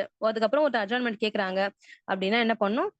To impose cost. அந்த காஸ்ட் இம்போஸ் பண்றதுன்றது ஒன்லி பர்பஸ் இஸ் இன்னொரு பார்ட்டி வந்திருக்காங்களா ரெடியா, அவங்கள காம்பன்சேட் பண்ணுன்றது ஒண்ணு. நெக்ஸ்ட் அந்த சென்ஸ் ஆஃப் சின்சியாரிட்டி கொண்டு வரணும். டிலே பண்ணக்கூடாது, பண்றதுனால நமக்கு தான் லாஸ் நம்ம பக்கம் அப்படின்ற ஒரு இது கொண்டு வரதுக்காக இம்போசிஷன் ஆஃப் காஸ்ட் சொல்றாங்க. ஃபைனலி ட்ரையல் முடிஞ்ச immediate next day oral argument should be heard. அதுக்கப்புறம் ரிட்டன் ஆர்குமெண்ட்டுக்கு ஒரு டேட் வேணும் அப்படின்னு கேட்க கூடாது. Oral argument should be immediately heard after the trial. Then எந்தெந்த கேசஸ்லாம் 5 இயர்ஸ்க்கு மேல பெண்டிங்கா இருக்கு அப்படின்ற ஸ்டாட்டிஸ்டிக்ஸ் லோவர் கோர்ட் ஜட்ஜஸ் எல்லாமே பிரின்சிபல் டிஸ்ட்ரிக்ட் ஜட்ஜுக்கு அனுப்பணும் once in a month. he shall forward the same to the respective high court. high court என்ன பண்ணுவாங்க? ஒரு ரிவ்யூ கமிட்டி ஃபார்ம் பண்ணுவாங்க. it is constituted by the chief judges of that high court. அவங்க once in 2 months meet பண்ணி இந்த மாதிரி கேஸ்லாம் 5 வருஷத்துக்கு மேல பெண்டிங்ல இருக்கு, இது ஒரு கேஸும் எதனால பெண்டிங்ல இருக்கு, சில கேஸ்ல இருக்கும் சம்மன் சர்வ் ஆகலன்றதாலே பெண்டிங்ல இருக்கிறது, இந்த சோ அந்த ஹெட் கீழே பிரிச்சு வச்சுட்டு இதனால பெண்டிங்கா இருக்க கேசஸ் பிரிச்சு வச்ச பிறகு இதெல்லாம் இது ரெக்டிஃபை பண்றதுக்கு என்ன பண்ணலாம், இந்த கேசஸ் சீக்கிரம் முடிக்கிறதுக்கோ இல்ல ரிப்பீட் ஆகாம இருக்கிறதுக்கு என்ன பண்ணலாம்னு சொல்லி they have to discuss. So இந்த பாத்தீங்கன்னா கைட்லைன்ஸ் எல்லா லெவலுக்குமே கொடுத்திருப்பாங்க. பார்ட்டிஸ்க்கு, கவுன்சில்ஸ்க்கு, லோவர் கோர்ட் ஜட்ஜுக்கு, district judge and high court judge எல்லாருக்குமே சேர்த்தே தான் கொடுத்திருப்பாங்க guidelines. So this is like you can keep it as a guide. ஏன்னா இதுக்கு நான் ஒன்ஸ் நான் இதுவாகி போயிட்டேன், செலக்ட் ஆகி போயிட்டேன், ஜட்ஜ் ஆக போறேன் அப்படின்னா இதெல்லாம் ஃபாலோ பண்ணி நான் அது குறைக்கணும் அப்படின்றத நான் what you can imbibe it in this stage itself, from this stage itself. ஓகேவா? 12 டைரக்ஷன்ஸ்.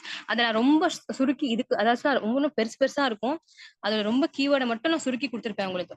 பட் அது மட்டுமே அதுல இல்லைன்றது புரிஞ்சுக்கோங்க. ஈஸியா ஞாபகம் வச்சுக்கிறதுக்காக அந்த மாதிரி ரொம்ப கிறிஸ்பா கொடுத்துருப்பேன். You slowly note it down. ஒரு 1 minute டைம் எடுத்துக்கலாம்.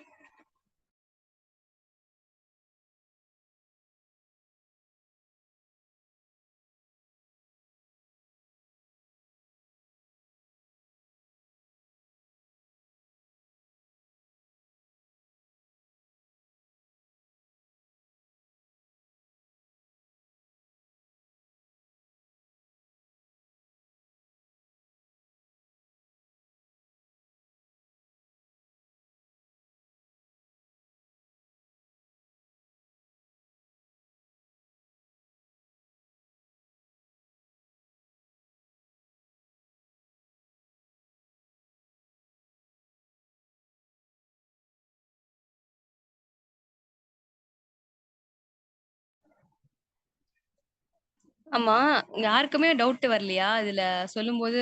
வெறும் ஒரு சில தான் வெறும் ஆர்டர் நேம் நம்பர் மட்டும் சொல்லிட்டு போனேன். நீங்களா கேட்பீங்க இந்த ஆர்டர்ல என்ன சொல்றாங்க, அதை எப்படி யூஸ் பண்ணா பெண்டன்சி குறையும் அப்படின்ட்டு. ஓகே, யாரோ கொஸ்டின் கேட்டிருக்காங்க. Yes ma'am, 7 and 8 point one more repeat. Okay, 7th and 8th point. Very good. இதான் கேட்க வந்தேன். enlighten the councils about order 11 and order 12. order 11 வந்துட்டு discovery and inspection ஒரு சாப்டர் இருக்கும். order 12ல பாத்தீங்கன்னா admission ஒரு சாப்டர் இருக்கும். இந்த discovery and inspection வந்துட்டு நிறைய நம்ம நான் இது வரைக்கும் விட்னஸ் பண்ணதில்லை, யாராவது பண்ணிருந்தீங்கன்னா சொல்லுங்க. பட் இது படிக்கும் போதே ரொம்ப இன்ட்ரெஸ்டா இருக்கும். ஆக்சுவலா எதிர்த்தரப்புல வந்து உங்ககிட்ட என்ன டாக்குமெண்ட் இருக்கு, இல்ல அவங்க கிட்ட கேஸ் ரிலேட்டடா கிளாரிட்டி கேட்கறது, அவங்களை கொஸ்டின் பண்றது, இது எல்லாமே நம்ம ட்ரையல்ல தானே பண்ண முடியும்னு நினைப்போம். ஆனா அதுக்கு முன்னாடியே but it's not equivalent to trial, it is not very similar to trial. ஆனா நம்ம அவங்க கிட்ட இன்டராகேட்டர்ஸ் கேட்க முடியும், அவங்க கிட்ட இருந்து ஆன்சர் வாங்க முடியும், அதுவும் டைம் பவுண்ட் மேனர்ல. இது 10 daysல இது ரிப்ளை பண்ணுன்ற மாதிரிலாம் வரும் அதுல. ஸோ டிஸ்கவரி இன்ஸ்பெக்ஷன் அப்படின்னு ஒரு சாப்டர் இருக்கும் ஆர்டர் 11ல. It is very interesting chapter. நீங்க ஜஸ்ட் ஞாபகம் வச்சுக்கோங்க. ரொம்ப இனிஷியல் ஸ்டேஜ் ஆஃப் த கேஸ்லயே 2 பார்ட்டிஸும் இது வாங்கிட்டு வந்த டிஃபெண்டன்ட் சம்மன் வாங்கிட்டு வந்த அந்த ஸ்டேஜ்லயே he can put questions to the plaintiff about கொஞ்சம் இன்ட்ராகேட்டர்ஸ் போட்டு, அதுவும் டைம் பவுண்ட் மேனர்ல அதுக்கான ஆன்சர் வாங்க முடியும். அதுக்கு இவர் ஆன்சர் பண்ணலைன்னா கூட அவருக்கு காஸ்ட் இருக்கு, டேமேஜ் இருக்கு சூட்ல, அந்த மாதிரி வரும். நீங்க சிபிசி கிளாஸ் வரும்போது இதுல வேணா நீங்க இன்னும் கொஞ்சம் இது பண்ணி கேட்டு பாருங்க. 12 என்னன்னா அட்மிஷன். இதுல முக்கியமான இந்த அட்மிஷன் சாப்டர்ல எது முக்கியம்னா judgment on admission. I think wait order 12, ஆமா ரூல் 6ல வரும் ஜட்மெண்ட் ஆன் அட்மிஷன்ஸ் சொல்லி.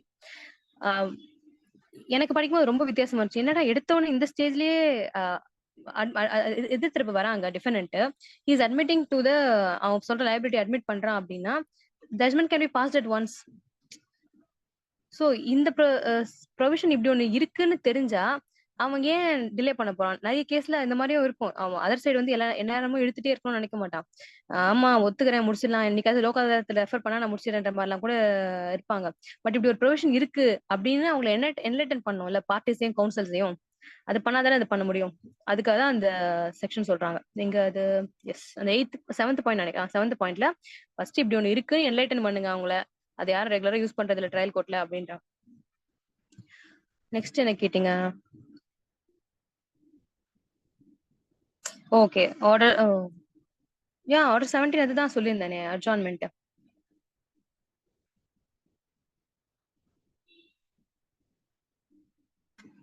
ஓகேவா, நோட் பண்ணிட்டீங்களா?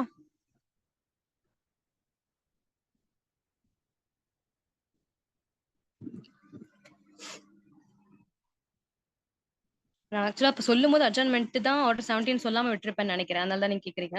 Order 17 rule 1 talks about adjournment. Adjourn பண்ணணும் அப்படின்னா இது என்னென்ன ரீசன்லாம் சொல்லக்கூடாது அப்படின்லாம் இருக்கும். அதுல டே பை டே பேசிஸ்ல கண்டினியூ ஆகணும்னு இருக்கும். ஓகே நெக்ஸ்ட் போலாமா? சிவில் முடிச்சாச்சா?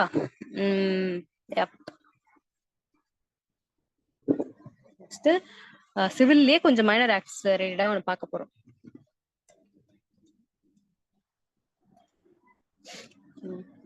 இதுக்கு வந்துட்டு இட்ஸ் ஆல்சோ இப்ப நான் பார்க்க போறது மோஸ்ட்லி சுப்ரீம் கோர்ட் ஜட்மெண்ட்ஸ் தான். இந்த கேஸ்ல பேரே பாத்தீங்கன்னா இன்ரி interplay between arbitration agreement and இது. ஸோ 2 ஆக்டுக்கு ஹார்மனி, ஆக்சுவலி இதுல 3 ஆக்ட் வரும். ஆர்பிட்ரேஷன் கன்சிலியேஷன் ஆக்ட் ஒன்று, Indian stamp act, then Indian contract act. 3 ஆக்டுக்கும் ஹார்மனி கொண்டு வரது தான் இந்த ஜட்மெண்டோட இது. ஸோ எதுக்கு திடீர்னு இன்ரி அப்படின்னா எப்போ வரும்? ரெஃபரன்ஸ்ல வர்றதானே அது. எப்படி ஒரு எதனா இந்த இப்படி ஒரு சுச்சுவேஷன் வரணும் எடுத்து ஒரு இத்தனைக்கும் இது வந்து 7 ஜட்ஜ் பெஞ்ச் டிஸ்கஸ் பண்ணிருப்பாங்க. ஏன் பண்ணணும் அப்படின்னா என்என் குளோபல் மெர்கன்டைல் அப்படின்ற ஒரு case versus Indo unique flame கொடுத்துருப்பேன்னு நினைக்கிறையா. அந்த கேஸ்ல என்ன சொல்லியிருப்பாங்க, ஃபர்ஸ்ட் 3 ஜட்ஜ் பெஞ்ச் கிட்ட போவோம். அவங்க சொல்லுவாங்க ஆர்பிட்ரேஷன் அக்ரிமெண்ட் ஒரு கமர்ஷியல் கான்ட்ராக்ட்ல ஆர்பிட்ரேஷன் அக்ரிமெண்ட்ன்றது அதுக்கு உள்ள இருந்தாலுமே it is a separate and distinct document. அது ஒருவேளை ஸ்டாம்ப் பண்ணல, இல்ல அந்த ஸ்டாம்ப் வந்து இன்சபிஷியன்டா இருக்குன்றதுக்காகவே அது இன்வேலிட்னு சொல்ல முடியாதுன்னு. இந்த ஆர்பிட்ரேஷன் அக்ரிமெண்ட்ஸ் வந்து நமக்கு நார்மல் ப்ராக்டிஸ் பண்றவங்களுக்கு அந்த அளவுக்கு இருக்காது. கார்பரேட் சைட்ல பண்றவங்களுக்கு they will know the importance of these arbitration agreement அல்லது arbitration clause in an agreement. எங்களுக்குள்ள வர டிஸ்பியூட்ஸ் ஆர்பிட்ரேஷன் மூலமா செட்டில் பண்ணலாம், சீட் ஆஃப் ஆர்பிட்ரேஷன் இது, லாங்குவேஜ் ஆஃப் ஆர்பிட்ரேஷன் இது, கவர்னிங் லாஸ் இது அப்படின்னு ஒரு இது கொடுத்துட்டாலே அங்க வந்து அவ்வளவு வேல்யூ இதுக்கு. அப்படி ஒண்ணு போடாததால நிறைய லிட்டிகேஷன் வரும். அப்படி ஒண்ணு போட்டா நிறைய லிட்டிகேஷன் நின்னுடும். இன்னொரு கேஸ் இப்ப பார்க்க போறோம். நெகோஷியபிள் இன்ஸ்ட்ருமெண்ட் ஆக்ட்ல ஒரு அக்ரிமெண்ட் அதோடைய வேல்யூ என்ன அப்படின்றது பார்க்க போறோம். ஸோ இதுல என்ன சொல்றாங்கன்னா ஆர்பிட்ரேஷன் அக்ரிமெண்ட்ல இன்சபிஷியன்டா ஸ்டாம்பா இருக்கு அப்படின் போது it is hit by Indian stamp act. So ஆர்பிட்ரேஷன் ஆக்டையுமே இந்தியன் ஸ்டாம்ப் ஆக்டையுமே கொஞ்சம் ஹார்மோனிக் கொண்டு வரணுன்ற எஃபர்ட்ல தான் இது வந்து இன்சஃபிஷியன்ட்லி ஸ்டாம்ப்டுன்ற காரணத்தினால we cannot declare that an arbitration agreement will be invalid அப்படின்னு சொல்லியிருப்பாங்க. பட் அதுக்கப்புறம் 5 ஜட்ஜ் பெஞ்சுக்கு அது கான்ஸ்டிடியூஷன் பெஞ்சுக்கு ரெஃபர் ஆகும். ரெஃபர் பண்ணும்போது அவங்க என்ன சொல்லுவாங்க, அன்ஸ்டாம்படா இருந்தாலோ இல்ல இன்சஃபிஷியன்ட்ல ஸ்டாம்ப் பண்ணியிருந்தாங்களோ it will be void and unenforceable அப்படின்னு சொல்லுவாங்க. It received wide criticisms because எத்தனை கேஸ்க்கு அந்த மாதிரி பண்ண முடியும்? ஸ்டாம்ப் பண்ணி ரெஜிஸ்டர் பண்ணி எத்தனை பிசினஸ்க்கு அந்த மாதிரி எவ்வளவு அக்ரிமெண்ட் போடுவாங்க, எப்படி பண்ண முடியும்? Practically it's not very feasible, ரைட்டா?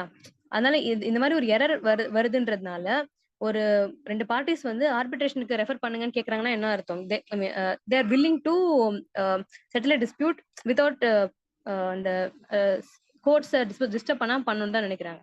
அதுல வந்து ஒரு டெக்னிக்காலிட்டினால இட் இஸ் இன்வாலிட்னு சொல்றது இதுவா இருக்காது இல்லையா? அதனால it is getting refer to a larger bench. 7 judge bench முன்னாடி போகுது. அவங்க என்ன சொல்றாங்கன்னா, அன்ஸ்டாம்ப்டு அப்படின்றது வந்து இருந்தாலுமே ஆர்பிட்ரேஷன் அக்ரிமெண்ட்டுக்கு வேல்யூ இருக்கு, ஈவன் தோ இட் இஸ் அன்ஸ்டாம்ப்டு அல்லது இன்சஃபிஷியன்ட்லி ஸ்டாம்ப்டு. பிகாஸ் ஸ்டாம்பிங் அப்படின்றது it is a curable defect. அது வந்து எந்த வகையிலும் மெட்டீரியலா பாதிக்காது, ஒரு ஹோல் அக்ரிமெண்ட்டை பாதிக்காதுன்னு சொல்றாங்க. The significance of this case is, one thing is இது சொல்ற அந்த ஹார்மனி கொண்டு வர்றது அன்ஸ்டாம்ப்டா இருந்தாலும் இது அப்படின்றது. Second thing is this is the first 7th judge bench judgment in the past 5 years.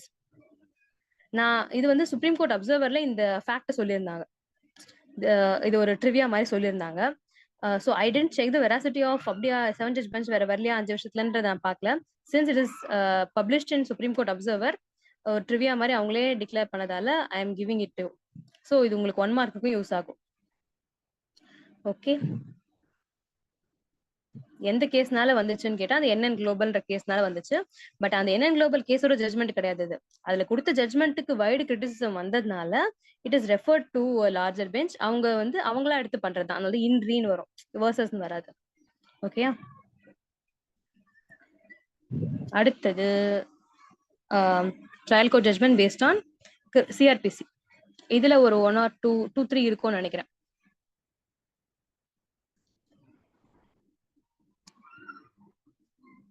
There's a message, 1 second. Okay, thank you சொல்லிருக்கீங்க.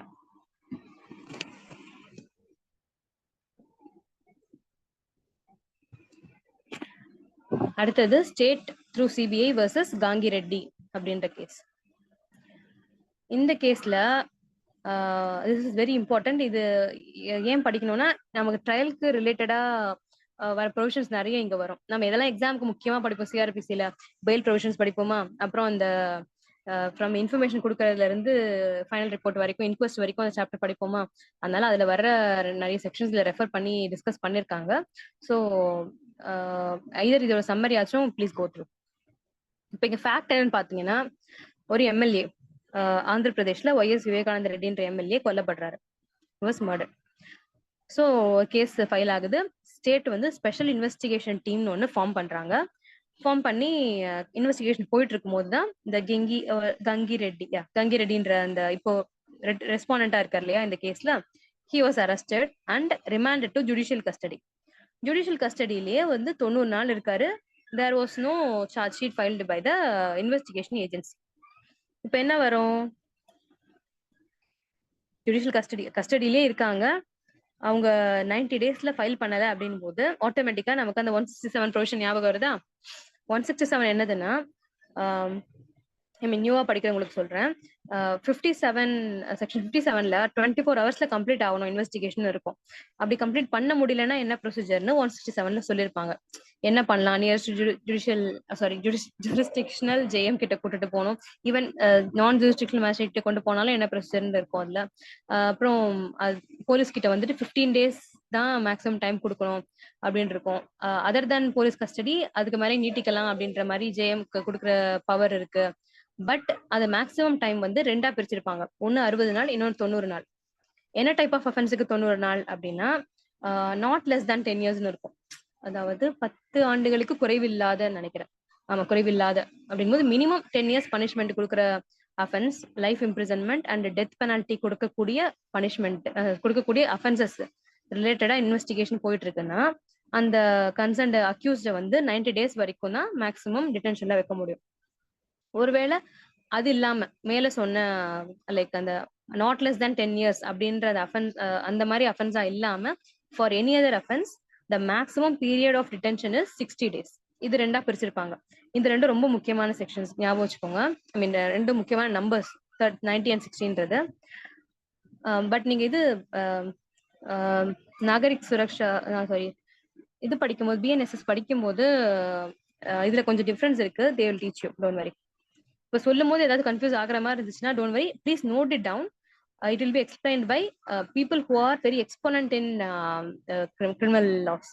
Okay, ஏன்னா இப்போ நம்ம அதுக்குள்ள போக ஆரம்பிச்சோம் அப்படின்னா இங்க சிச்சுவேஷன் டைல்யூட் ஆயிடும். ஃபைனலி இப்போ கன்டென்ஷன் இங்க என்னன்னா 167 சிஆர்பிசி என்ன சொல்லுதுன்னா, இப்போ பெயில்ன்ற ஒரு ப்ரொவிஷன் இருக்குன்னு நமக்கு தெரியும்ல, ஃப்ரெஷ்ஷா படிக்கிறவங்களுக்கு சொல்றேன். பெயில் ஒண்ணு இருக்கு, பட் ஸ்டாச்சுட்டரி பெயில் ஒண்ணு, டிஃபால்ட் பெயில் அப்படின்றது அதுதான் 167ல அந்த ப்ரொவிசோல வர்ற விஷயம். ஒரு கைதி வந்து ஏதோ ஒரு அஃபென்ஸ் பண்ணிருக்கான், பிடிச்சி வச்சிருக்கீங்க, அது ரொம்ப minor offence, not less than 10 years punishment கொடுக்குற அஃபென்ஸா இருந்தா 60 நாளுக்கு மேல அவனை உள்ள வைக்க கூடாது, சட்டமே அவனை வெளியில போனீங்கன்னு கொடுத்துரும். அதுதான் statutory bail. But he should be ready and he should furnish bail அப்படின்னு வரும். he should be prepared to furnish bail and he should furnish bail அப்படின்னா அவரை வந்து அனுப்பலாம். இதுக்கு பேர் என்ன, ஸ்டாச்சுட்டரி பெயில், சட்டமே வழங்குற ஒரு பெயில். இதுல மெரிட்ஸ்குள்ள போக மாட்டாங்க. யூஸ்வலா பெயிலுக்கு என்னெல்லாம் பார்ப்பாங்க, பெயில் கொடுக்கறதுக்கு முன்னாடி அந்த மெரிட்ஸ் எல்லாம் இதுல கன்சிடர் பண்ண மாட்டாங்க. இது எதுக்காக கொடுக்குற பெயில்னா, ஒரு இன்வெஸ்டிகேஷன் ஏஜென்சி அவங்க வேலையை வந்து டைம் பவுண்ட் மேனர்ல பண்ணல அப்படின்றதுனால ஒருத்தவங்களுடைய பர்சனல் லிபர்ட்டி பாதிக்கப்படுது இல்லையா, அதுக்கு தான் இந்த ப்ரொவிஷன் கொடுக்குறாங்க. So there will not be any merits consider, merits of the கேஸ்க்குள்ள இதுல போக மாட்டாங்க. வெறும் எப்போ ஒரு டிடைன் பண்ணீங்க, எவ்வளவு நாள் உள்ள இருந்தாரு, ஒருத்தவங்க அடிச்சா என்ன மாதிரி அஃபென்ஸ், இது 60 நாளா 90 நாளா ஓகே அப்படின்னு பார்ப்பாங்க. இதுதான் ஓகே. இப்போ இந்த கேஸ்ல என்ன 302 இல்லையா, மர்டர் பண்ணிருக்காரு, 120B எல்லாம் வேற வருது. So it's serious. இது 90 days வரைக்கும் உள்ள இருக்காரு. அப்போ என்ன, he is entitled to be released on statutory bail under 167. he is released. Gangi Reddy release பண்ணிடுறாங்க. இப்போ என்ன பண்றாங்கன்னா, கேஸ் வந்து இதுக்கு முன்னாடி ஸ்பெஷல் இன்வெஸ்டிகேஷன் டீம் கிட்ட இருந்துச்சா, now it is transferred to the CBI. CBI take over பண்ண பிறகு they are filing charge sheet file பண்ணிட்டு என்ன பண்றாங்க, they are filing a petition for cancellation of bail before a special court. cancellation of bail எங்க போடுவாங்க, section 439 clause 2ல போடுவாங்க, subsection 2ல போடுவாங்க. Special கோர்ட்ல போடும்போது அவங்க என்ன சொல்றாங்க, இது வந்து இந்த பெயில் கிடையாது, நீங்க இந்த மாதிரி கேட்கறதுக்கு திஸ் இஸ் ஸ்டாச்சுட்டரி பெயில், இதுக்கு நாங்க அப்படி பண்ண முடியாதுன்னு சொல்லி டிஸ்மிஸ் பண்ணிடுறாங்க. he is moving the high court. High கோர்ட்ல என்ன சொல்றாங்க, ஒரு கிரவுண்ட் எடுக்கிறாங்க, சேம் கிரவுண்ட் தான். this accused was released on default bail under 167(2). அது எதனால வருது, failure on the part of the investigation agency to act in time bound manner. So this kind of bail cannot be equated with that bail in 33ல வர order 33ல வர bails மாதிரி, sorry chapter 33ல வர bails மாதிரி கிடையாது. நீங்க புதுசா charge sheet file பண்ணும்போது நிறைய எங்களுக்கு தெரிய வந்துச்சு, இப்பதான் இன்கிரிமினேட்டிங் சர்க்கம்ஸ்டன்ஸ் நிறைய எங்களுக்கு கிடைச்சது, மெரிட்ஸ் இருக்கு அப்படின்னு நீங்க ஆர்கியூ பண்ணாலுமே இது மெரிட்ஸ்ல கேன்சல் பண்ணக்கூடிய பெயில் கிடையாது அப்படின்னு சொல்லி அனுப்பிடுவாங்க, ஹை கோர்ட்ல அனுப்பிடுறாங்க. அதனாலதான் இப்போ சுப்ரீம் கோர்ட்டுக்கு வராங்க சிபிஐ. இப்போ என்ன பண்றாங்கன்னா, supreme court they are taking a view contrary to that of high court. still high court view அவங்க தப்புன்னு சொல்லல. ஹை கோர்ட் என்ன சொல்றாங்க, நீங்க சார்ஜ் ஷீட் கொண்டு வந்துட்டீங்க, அதுல மெரிட்ஸ் இருக்குன்ற காரணத்தினாலேயே என்னால ஒரு டிஃபால்ட் பெயில கேன்சல் பண்ண முடியாது, because I did not release that person on merits. மெரிட்ஸ்ல ஒன்னும் நான் எவிடன்ஸ் இருக்கா, ஆமா இல்ல இவங்க வந்து வெளில போனா இது எதுவும் டேம்பர் பண்ண முடியல, இந்த மாதிரி மெரிட்ஸ் டிஸ்கஸ் பண்ணி நான் ஒன்னும் அனுப்பல, நீ உன்னோட டிலேனால தான் நான் அனுப்புனேன், ஸோ இதையும் அதை ஈக்குவேட் பண்ணாத, என்னால இந்த கொடுக்க முடியாது அப்படின்னு சொல்லியிருப்பாங்க. That view is correct. ஏன்னா அந்த மாதிரி ஒரு வியூ எடுக்கலைன்னா that investigation agency what will they do, they will not file the charge sheet within prescribed time. அதுக்கு ஒரு லைசன்ஸ் கொடுக்குற மாதிரி ஆயிடும்ன்றதால அந்த வியூ கரெக்ட் தான். ஸ்டில் அந்த சார்ஜ் ஷீட் ஃபைல் பண்ற டைம்ல தே ஃபவுண்ட் மெனி நியூ விஷயம் தெரிய வருது, ரொம்ப ஸ்ட்ராங் கேஸ் இருக்கு, ஒரு நான் பெயிலபிள் அஃபென்ஸ் இதனால வெளியே ரிவீல் ஆகுது, இந்த இன்வெஸ்டிகேஷன் பண்ணி சார்ஜ் ஷீட் ஃபைல் பண்ண டைம்ல தான் எங்களுக்கு ரிவீல் ஆகுது அப்படின்னு ஸ்ட்ராங் கேஸை ப்ரூவ் பண்ணா மெரிட்ஸ் பேசிஸ்ல டிஃபால்ட் பெயில கேன்சல் பண்ண முடியும்னு சொல்லி இதுல சொல்லிருப்பாங்க. ஆல்ரெடி இந்த செக்ஷன்ஸ் அறிமுகமானவங்களுக்கு this judgment will be like oh இப்படியா அப்படின்னு ஒரு ஐ ஓப்பனிங்கா இருக்கும். அப்படி இல்லைன்னா இது கொஞ்சம் எல்லாமே புது வேர்ட் மாதிரி இருக்கும். ஓகேவா? ஸோ பேசிக்கலி டிஃபால்ட் பெயில் மெரிட்ஸை பார்த்து கொடுக்க மாட்டாங்க. எதனால கொடுக்குறாங்க? Failure on the part of investigation agency அல்லது டிலே, அதனால தான் கொடுக்குறாங்க. இதை கொண்டு போய் மெரிட்ஸ்ல எங்களுக்கு இப்போ நிறைய இது கிடைச்சிருக்கு, லைக் ஸ்ட்ராங் கேஸ் இருக்கு, அதனால அவரோட பெயிலை கேன்சல் பண்ணுங்கன்னு நாங்க கேட்கும்போது அதுக்கு இது அப்ளை பண்ண முடியாதுன்ற ஒரு ஸ்டாண்ட் எடுக்கிறாங்க.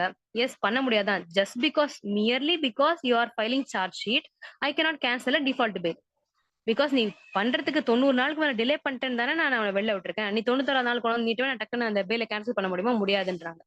பட் எங்களுக்கு பின்னாடி தான் இந்த விஷயம் எல்லாம் எங்களுக்கு கிடைச்சது அப்படின்னு சொல்லி ஆக்சுவலா இதுல பார்த்தா ஒரு 1 year லேட்டரா தான் அவங்க அந்த சார்ஜ் ஷீட்டே ஃபைல் பண்ணுவாங்க. ஸோ 1 year அவர் வெளில தான் வந்துருப்பார். I think so, if I'm not wrong. Date நான் பார்த்ததுல 2019-21 இயர் தான் பார்த்தேன். So this is the position. இந்த ஜட்மெண்ட் படி ஒரு கேஸ்ல டிஃபால்ட் பெயில ரிலீஸ் ஆனாலும் இன்வெஸ்டிகேஷன் ஏஜென்சி சார்ஜ் ஷீட் லேட்டரா ஃபைல் பண்ணும்போது ரொம்ப ஸ்ட்ராங்கான கேஸ் இருக்குன்னு ப்ரூவ் பண்ணுச்சுன்னா மெரிட்ஸ் பேசிஸ்லயும் டிஃபால்ட் பெயில் கேன்சல் பண்ணலாம். அந்த 439 clause 2 இங்கேயும் அப்ளை ஆகும். ஏன்னா அந்த 167 செக்ஷன் கீழே என்ன போட்டிருப்பாங்க, இந்த பெயில் வந்துட்டு அந்த சாப்டர் 33க்கு கீழே கொடுத்த மாதிரியே தான் இதுவும் அதோடைய ப்ரொசீஜர்லாம் ப்ரொவிஷன்ஸ்லாம் அப்ளை ஆகும், அதுலயே கொடுத்துருப்பாங்க. So this can be applied. Okay, I hope you got the significance of this the judgment, Gangi Reddy judgment.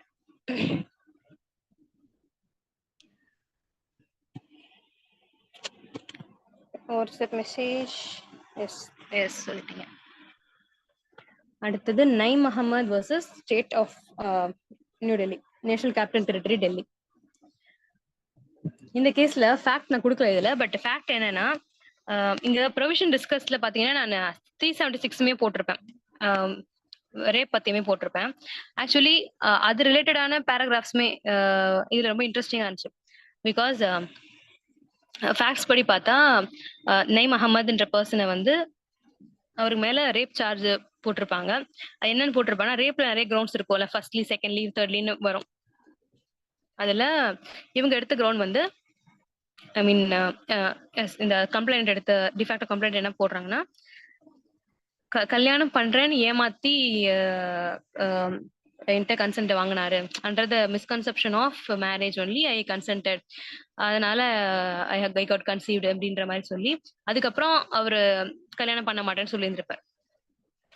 இந்த ஃபேக்ட்ஸ் கூட எல்லாம் போயிட்டு அவங்க அதை டிஸ்கஸ் பண்ணியிருப்பாங்க. எப்பெல்லாம் இந்த கிரவுண்ட் ஆஃப் திருமணம் என்று சொல்லி ஏமாற்றி வன்புணர்ந்ததுன்ற ஒரு கிளாஸ் எப்போ வரும் அப்படின்றதே நல்ல டீட்டெயில் டிஸ்கஸ் பண்ணியிருந்தாங்க. ஸோ இதுல ஒரு சின்னதா என்ன சொல்லியிருப்பாங்கன்னா, ஒரு பர்சன் வந்து ப்ராமிஸ் பண்றாரு மேரேஜுக்கு, after that he is revoking that promise. அதுவும் பண்றேன்னு சொல்லி ஏமாத்தி பண்றதும் வித்தியாசம் இருக்கு. லைக் பண்றேன்னு சொல்லி ஏமாத்தினா ஃபர்ஸ்ட்ல இருந்தே அவன் இன்டென்ஷன் வந்து பண்ணணுன்றது கிடையாது, அவனை ஏமாத்தணுன்றதான் இன்டென்ஷனா இருக்கும். பட் இன்னும் செகண்ட் கேஸ், ஃபர்ஸ்ட் சொன்ன கேஸ்ல எப்படி, that person intended to marry another person and they had intercourse, but after some time situation changed and they decided not to marry. This is different. இதனாலே ஒருத்தவங்களை வந்து நீ ரேப் பண்ணிட்டேன்னு சொல்ல முடியாது இல்லையா அப்படின்றத கிளீனா கொண்டு வந்திருப்பாங்க இந்த கேஸ்ல. இப்போ இதுல வந்து இப்ப நம்ம பார்க்க போறது அது விஷயம்லாம் இல்ல. 277 CRPC பத்தி ஒரு சின்ன ரிமார்க் கொடுத்திருப்பாங்க இதுல. 277ல என்னன்னா, செகண்ட் பேஜ்ல போட்டிருப்பேன் பாருங்க. விட்னஸ் வந்து டெபாசிஷன் எவிடன்ஸ் கொடுக்குறாங்க இல்லையா, it should be in the language of the court. அந்தந்த யூஸ்வலி லோவர் கோர்ட்ல எல்லாமே அந்த வெர்னாகுலர் லாங்குவேஜ் தான் இருக்கும். நம்ம இதுலயும் பார்த்தா தமிழ்ல தான் சொல்லுவாங்க. லாங்குவேஜ் ஆஃப் த கோர்ட்ல தான் எடுக்கணும். ஒருவேளை அந்த விட்னஸ் வேற ஒரு லாங்குவேஜ்ல சொல்றாங்க, எவிடன்ஸ் கொடுக்குறாங்க அப்படின்னா அவங்க சொல்ற லாங்குவேஜ்ல எடுக்கணும். Like if she is narrating in Telugu, it should be taken down in Telugu.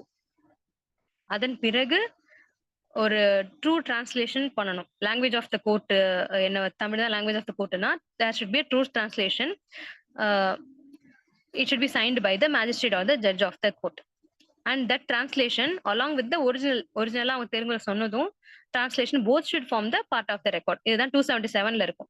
இந்த கேஸ்ல என்ன இருக்கும்னா, அந்த விக்டிம்னு சொல்ற அந்த டிஃபேக்டோ கம்ப்ளைனன்ட் அவங்க வெர்னாகுலர் லாங்குவேஜ்ல தான் ஃபுல்லா கேஸ் சொல்லிட்டு வருவாங்க, அவங்க என்ன நடந்துச்சுன்னு சொல்லிட்டு வருவாங்க. But the judge takes down the evidence in English. எடுக்கும் போதே இங்கிலீஷ் டிரான்ஸ்லேஷன்ல தான் எடுத்திருப்பாங்க. பட் கோர்ட் லாங்குவேஜே இங்கிலீஷ் கிடையாது அந்த இடத்துல. அவங்க சொன்ன லாங்குவேஜ்லயும் எடுக்கல, கோர்ட் லாங்குவேஜ்லயும் ரெக்கார்ட் பண்ணல, இங்கிலீஷ் டிரான்ஸ்லேஷனாவே தான் ரெக்கார்ட் பண்ணிட்டு இருந்திருக்காங்க. இங்கிலீஷ் டிரான்ஸ்லேஷன்லயும் பண்ணுங்க, but English translation alone is not, அப்படி பண்ணக்கூடாது. That practice is not, it should B discourage அப்படின்னு சொல்லியிருப்பாங்க. ஏன்னா டெமெனர் ஆஃப் ஃபிட்னஸ் நோட் பண்ணும் அப்படின்ற ஒரு விஷயம் வரும்.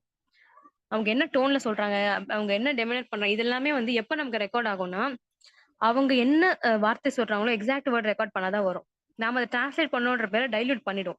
அதனால தே ஆர் டெல்லிங், 2 வேற லாங்குவேஜ், கோர்ட் லாங்குவேஜ் வேற, விட்னஸோட லாங்குவேஜ் வேறனா, ஃபர்ஸ்ட் அவங்க என்ன லாங்குவேஜ் சொல்றாங்களோ அதுல ரெக்கார்ட் பண்ணிட்டு தென் டிரான்ஸ்லேட் இன்டு கோர்ட்டுடைய லாங்குவேஜ் என்னவோ அதுக்கு டிரான்ஸ்லேட் பண்ணுங்க அப்படின்றாங்க. வெறும்னே இங்கிலீஷ் வெர்ஷன் மட்டுமே இருக்கிறது ஷுட் பி டிஸ்கரேஜ் அப்படின்னு சொல்லி லோவர் கோர்ட் ஜட்ஜுக்கு கைட் பண்ணிருப்பாங்க. தட்ஸ் வை இந்த 277 CRPC is mentioned as a key. இந்த கேஸ்ல கீயான இதுல போட்டிருக்கேன். ஓகேயா? ஸோ இப்போ நம்ம 2 செக்ஷனும் இதுல பார்த்துருக்கோம். 376 உடைய ஒரு one of the provision and when to use, I mean how to use 277 அப்படின்றது. ஒரு 2 கேசஸ் பார்த்துருக்கோம்ல சிஆர்பிசில. நான் இன்னும் 2 எடுத்து வச்சிருந்தேன், பட் அதுல நிறைய கைட்லைன்ஸ் உள்ள போச்சு. அது என்னன்னா, அந்த செக்யூரிட்டி ஃபார் கீப்பிங் பீஸ் ரிலேட்டடா ஒரு ஜட்மெண்ட் பெருசா போச்சு, ஹைகோர்ட் ஜட்மெண்ட். அது உங்களுக்கு கிளாஸ் அதை பத்தி எடுத்த பிறகு கண்டினியூ பண்ணா நல்லா இருக்கும்னு நினைச்சேன். அதனால ஐ ஹாவ் அதை இன்னைக்கு எடுக்கல. நெக்ஸ்ட் போலாமா? நெய்ம் அகமதுக்கு அப்புறம் S negotiable instrument act.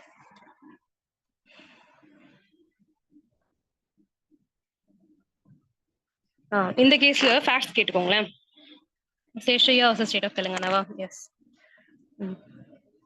Okay, negotiable instrument ஆக்ட்ல நீங்க டெக்ஸ்ட்லயே கூட போடலாம். அது வந்துட்டு இனிஷியலா இதுவா தான் இருந்துச்சு, தெரியும்ல. நெகோஷியபிள் இன்ஸ்ட்ருமெண்ட் ஆக்ட் வந்து ஒரு சிவில் ஆக்டா தான் இருந்துச்சு. ஆஃப்டர் தட் ஒன்லி அதுல அந்த பீனல் ப்ரொவிஷன்ஸ் இன்ட்ரடியூஸ் பண்றாங்க. இது வந்து ஒரு அஃபென்ஸ்ன்னு சொல்லி, அந்த அஃபென்ஸ் எப்படி ட்ரை பண்ணும், இந்த அஃபென்ஸ் ஷால் பி காம்பவுண்டட் அப்படின்றது எல்லாமே பின்னாடி தான் வரும். அதுக்கு முன்னாடி வரைக்கும் அது ஒரு சிவில் ராங்கா தான் இருந்துச்சு. ஓகேவா? இது தெரியும்ல. ஓகே, நெக்ஸ்ட் இந்த பிவி சேஷையா கேஸ்ல என்ன சொல்றாங்கன்னா, 2 பார்ட்டிஸ், த கம்ப்ளைனன்ட் என்னன்னா இந்த ஸ்டேட் ஆஃப் தெலுங்கானாக்கு கீழே அண்ட் அனதர்னு வரணும். the second respondent is the complainant. private complaint launch பண்றாரு, 138 கேஸ் போடுறாரு சேஷையா மேல. என்னன்னு சொல்லி இந்த இன்வெஸ்ட்மெண்ட் சொல்லி காசு வாங்கி கொடுத்துட்டாரு, ஏமாத்திட்டாரு, அண்ட் செக் பவுன்ஸ் ஆயிடுச்சு, இதெல்லாம் போட்ட பிறகு ட்ரையல் கோர்ட்ல கன்விக்ட் ஆயிடுறாரு சேஷையா. ரிவிஷன் அப்ளை பண்றாரு. ஹைகோர்ட்ல ரிவிஷன் பெண்டிங்ல இருக்கும்போது the second respondent and Seshaiah, the petitioner herein, they both enter into a memorandum of understanding. ஒரு MOU போடுறாங்க. அதுல ஒரு clause 8 ன்னு ஒண்ணு இருக்கு. அதுல என்ன வருதுன்னா, any dispute between us shall be settled amicably. அப்படி ஒருவேளை இந்த டைம்குள்ள அமிக்கபிளா செட்டில் ஆகலைன்னா it shall be referred to a sole arbitrator. அவங்க நேம் சோ எல்லாமே போட்டிருப்பாங்க. இது எப்ப நடக்குது? ட்ரையல் கோர்ட் செக் பவுன்ஸ் ஆகுது, நோட்டீஸ் போகுது, ட்ரையல் கேஸ் ஃபைல் பண்றாங்க, கேஸ் முடிஞ்சு ஜட்மெண்ட் வந்துருது, யூ ஆர் கன்விக்டட்னு சொல்லிடுறாங்க. அதுக்கப்புறம் ரிவிஷன் பெண்டிங்ல இருக்கும்போது தான் இனிமே நம்ம டிஸ்பியூட்டை வந்து அமிக்கபிளா செட்டில் பண்ணிக்கலாம்னு சொல்லி அக்யூஸ்டும் கன்விக்டும் இவரும் போடுறாங்க. இப்போ இதுக்கு வேல்யூ இருக்குதா? What do you think? Just say yes or no in your chat.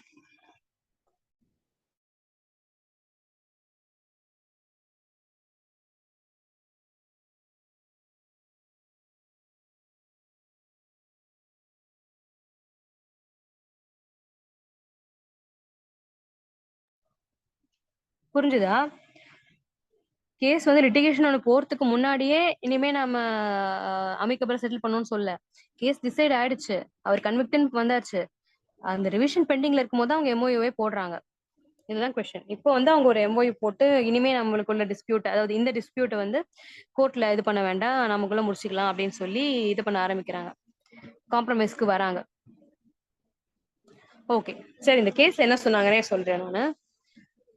என்ன சொல்றாங்கன்னா, ஹைகோர்ட்ல ரிவிஷன்ல பெண்டிங்ல இருக்கா, பெண்டிங்ல இருக்கும்போது யாரு வந்து போடணும், இந்த மாதிரி நாங்க காம்ப்ரமைஸ் என்டர் ஆயிட்டோம், MOU போட்டோம், ஸோ காம்ப்ரமைஸ் மெமோ போடுறேன், பெட்டிஷன் போடுறேன் அப்படின்னு சொல்லி யார் சொல்லணும்னா அந்த இவர் சொல்லணும், இந்த கம்ப்ளைண்ட். இதுல வந்து செகண்ட் ரெஸ்பாண்டண்டா இருக்கிற அந்த பிரைவேட் கம்ப்ளைண்ட் லான்ச் பண்ண கம்ப்ளைண்ட் தான் இது போடணும். பட் அவர் என்ன பண்றாரு, he is refusing, I mean he failed to not refuse, he failed to do so. அதனால revisional court, I mean high court வந்து அதை ஒத்துக்கல. Again lower court judgement is upheld, convict பண்ணிடுறாங்க. அகெயின் கன்விக்ஷன் வந்து confirm பண்ணிடுறாங்க. இப்போ supreme கோர்ட்டுக்கு வருது. சுப்ரீம் கோர்ட்ல தான் சொல்றாங்க, இந்த மாதிரி நாங்க எம்ஓயு போட்டோம், அதன்படி நாங்க செட்டில் பண்ண ஆரம்பிச்சோம். ஆனா இந்த எம்ஓயு போட்டோன்ற விஷயத்த கம்ப்ளைனன்ட் கோர்ட்டுக்கு தெரிவிக்காததால நாங்க கன்விக்ட் ஆக்கின பிறகுதானே இதெல்லாம் நீங்க பண்றீங்க, அது முடியாது. அதை வந்து டிஸ்ட்ரிகார்ட் பண்ணிட்டு, லைக் அந்த பார்ட்டிஸ்க்கு நடுவுல இருக்கிற அந்த காம்ப்ரமைஸ், அந்த செட்டில்மெண்ட் மெமோ, அந்த அக்ரிமெண்ட்டை டிஸ்ட்ரிகார்ட் பண்ணிட்டு லோவர் கோர்ட்ல நாங்க என்ன பண்ணோம் அப்படின்றத மட்டுமே பார்த்து ஹை கோர்ட் கொடுத்திருப்பாங்க இல்லையா, அது ஒரு தப்பான அணுகுமுறை அப்படின்னு சொல்லியிருப்பாங்க. பிகாஸ் ஏன் எதனால தப்புன்றாங்க, ஏன்னா basically 138 is a compoundable offence. அது காம்பவுண்டபிளா வைக்கிறதுக்கான ரீசனே என்ன, எந்த நேரத்துல வேணாலும் அந்த கேஸ் வந்து முடியறதுக்கான ஒரு பாசிபிலிட்டி வருதுன்னா என்ன சொல்றது, is favourable to every one. ஒரு கேஸ் காம்பவுண்ட் ஆகுது முடியுதுன்னு போது, ரைட்டா? ஸோ காம்பவுண்டபிள் கேஸ்ன்னு இதுலயே கொடுத்தாச்சு, அந்த ஆக்ட்ல 147 செக்ஷன்லயே கொடுத்த என்ஐ ஆக்ட்லயே கொடுத்துருக்கு. பார்ட்டிஸும் அதை தான் பண்றாங்க. அவங்க எந்த ஸ்டேஜ்ல பண்றாங்கன்றதுலாம் முக்கியம் இல்ல, அவங்க சட்டம் அலோவ் பண்ற ஒரு ப்ரொவிஷனை தான் அவங்க யூஸ் பண்றாங்க. This offence is compoundable. அது எந்த ஸ்டேஜ்ல காம்பவுண்டபிள், கன்விட் ஆகிறதுக்கு முன்னாடி பின்னாடி எங்கேயும் சொல்லல. காம்பவுண்டபிள் சொன்னதால தான் they are entered into an agreement and they are ready to settle it through amicable means, ஆர்பிட்ரேட்டரை அப்பாயிண்ட் பண்ணும் அப்படின்லாம் சொல்லி அவங்க போறாங்க. அதை டிஸ்ரிகார்ட் பண்ணிட்டு லோவர் கோர்ட்டோட இதை அப்ஹெல்ட் பண்றது, that's not a right approach. Basically negotiable instrument ஆக்ட்ல வர்றது எல்லாம் அந்த அஃபென்ஸ் வந்து it is a civil wrong. The only purpose of penalizing that cheque பவுன்ஸ்ன்ற ஒரு விஷயத்துக்கு யூஸ்வலா நம்ம கிரைம்க்கு என்ன சொல்லுவோம், மென்டல் எலிமெண்ட் ஒன்று இருக்கணும், மென்ஸ்ட்ரியா இருக்கணும்னு சொல்லுவோம்ல. ஆனா இதுக்கு மென்ஸ்ட்ரியாவே தேவை கிடையாது. I mean there are some more offences அந்த மாதிரி மென்ஸ்ட்ரியா இல்லாமலே பண்ணக்கூடியது. அதுல ஒண்ணுதான் திஸ் செக் பவுன்ஸ் கேஸ். நான் நினைச்சு பண்ணேன், தெரியாம தெரிஞ்சு பண்ண அதெல்லாம் விஷயமே இல்ல. செக் பவுன்ஸ் ஆச்சா, பவுன்ஸ் ஆன பிறகு நான் நோட்டீஸ் விடுறேன்னா, நோட்டீஸ் விட்டனால இருந்து 15 daysல நீ காசு தரணுமா, தரலையா, முடிஞ்சிச்சு, அஃபென்ஸ் கிரியேட் ஆயிடுச்சு. இதுதான் அங்க சிச்சுவேஷன். இது எதுக்கு அப்படின்னா, டு ஸ்டாப் அந்த பினான்சியல் விஷயத்துல வந்து ஒரு லெத்தார்ஜி, ஒரு பாட்டு கொடுத்துட்டு சீட் பண்ணிட்டு ஒரு சிவில் கேஸ் போட்டு இழுக்காங்க காலகாலத்துக்கு அப்படின்ற ஒரு எண்ணம் இருக்கக்கூடாதுன்றதுக்காக ஒரு வார்னிங் மாதிரி தான் கொடுத்துருக்காங்க. But parties when they are ready to settle, they are ready to compound, அதை டிஸ்ரிகார்ட் பண்றதுக்கு ஓவர் ரைடிங் பவர்ஸ் ஹைகோர்ட்டுக்கு கிடையாது அப்படின்னு சொல்லியிருப்பாங்க இதுல. சரிங்களா? ஓகே. ஸோ அப்பீல் அலோவ் பண்ணிட்டு கன்விக்ஷன் செட்டில் பண்ணி நீங்க உங்க அக்ரிமெண்ட்ல எப்படி இருக்கோ அதன்படியே பண்ணிக்கோங்க. அக்ரிமெண்ட் பிரீச் ஆச்சுன்னா அதுக்கப்புறம் நீங்க பாத்துக்கோங்க அப்படின்னு சொல்லி விட்டுறாங்க.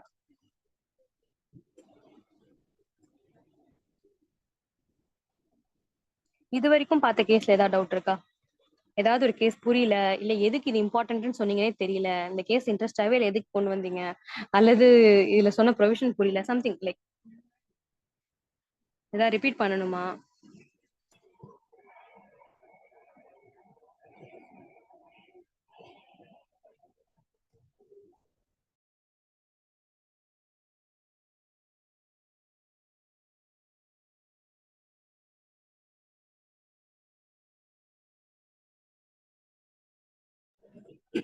Okay, thank you Umadevi. கேஸ்ல ஆல்சோ இன்ட்ரெஸ்டிங், எஸ், அதான் என்னோட பர்பஸ். பட் இனிமே போ கொஞ்சம் டல்லான கேஸும் வரும், முடிஞ்ச வரைக்கும் அது இன்ட்ரெஸ்டிங்கா சொல்ல பாக்குறேன். ஓகே, சரி, இன்னையோட ஃபைனல் கேஸ்க்கு போலாம். என்னன்னா, ஓகே, பர்சனல் லால இருந்து ஒண்ணு பார்க்கலாம் அப்படின்னு சொன்னேன் இல்லையா, நான் அந்த ஒரு 6 டைப் ஆஃப் இதுவா பிரிச்சு வச்சிருந்தேன். அதுல பர்சனல் லா பார்க்கணுன்றது ஒண்ணு. பர்சனல் லால என்னெல்லாம் வரும், marriage, divorce, adoption, guardianship, inheritance related, succession related, Hindu religious, sorry, Hindu undivided family, இது பத்தி எல்லாம் வரும். ரைட்டா? இப்போ இன்னைக்கு பார்க்க போற கேஸ்ல ஆமா, பாலாஜின்ற பர்சன் வந்துட்டு ஒரு அது எப்படி சொல்ற, second wife, it doesn't matter. Okay, he is one of the legal heirs. But ஒரு ஏலியனேஷன் நடக்குது. Some Subbaraman, one mister Subbaraman, அவருக்கு he has a second wife. அவங்க மூலமா பிறக்கிறவங்க தான் என்எஸ் பாலாஜின்ற ஒருத்தர். He was a minor at the time of a particular transaction. அவர் என்ன பண்றாரு, he is claiming 1/8 of share in the property. That property is auctioned by the bank. Bank ஏன் ஆக்ஷன்ல எடுக்கிறாங்க? To recover a loan which அதுல அவங்க father வந்துட்டு one of த கேரண்டரா இருந்திருக்காரு அந்த லோனுக்கு. அதனால இவங்க அந்த ப்ராப்பர்ட்டியுமே அதுல போயிடுது. இவர் என்னன்னு கேக்குறாருன்னா, இந்த Balaji petitioner, this is a joint family property. அது எப்படி அவரு எங்களெல்லாம் கேட்காம எங்க சம்மதம் இல்லாம ஹவு கேன் ஹி ஏலியனேட் போது இட்ஸ் நாட் செல்லிங், மார்ட்கேஜ் பண்றது இட்ஸ் கைண்ட் ஆஃப் ஏலியனேஷன். ஒரு ரைட் இது பண்றது எப்படி ஒரு பண்ண முடியும் அப்படின்னு சொல்லி அவரு கேட்கிறார். அப்படி கேட்டு ஹைகோர்ட்ல போடுறாரு. அதுக்கப்புறமா சுப்ரீம் கோர்ட்டுக்கு வருது. பேசிக்கலி இதை 2 விஷயம் டிஸ்கஸ் பண்ணுவாங்க. ஃபர்ஸ்ட் ஆஃப் ஆல், இந்த மாதிரி சர்ஃபாக்சி ஆக்ட் கீழே ப்ரொசீடிங்கோ இல்ல டெட் ரெக்கவரி ரிலேட்டடா வேற ஏதாச்சும் ப்ரொசீடிங் நடக்குதுன்னா அதுலயே அத்தாரிட்டிஸ் கிரியேட் பண்ணிருக்கோம், அதுலயே ட்ரைபியூனல் இருக்கு, அதுலயே ஒரு மெக்கானிசம் இருக்கு.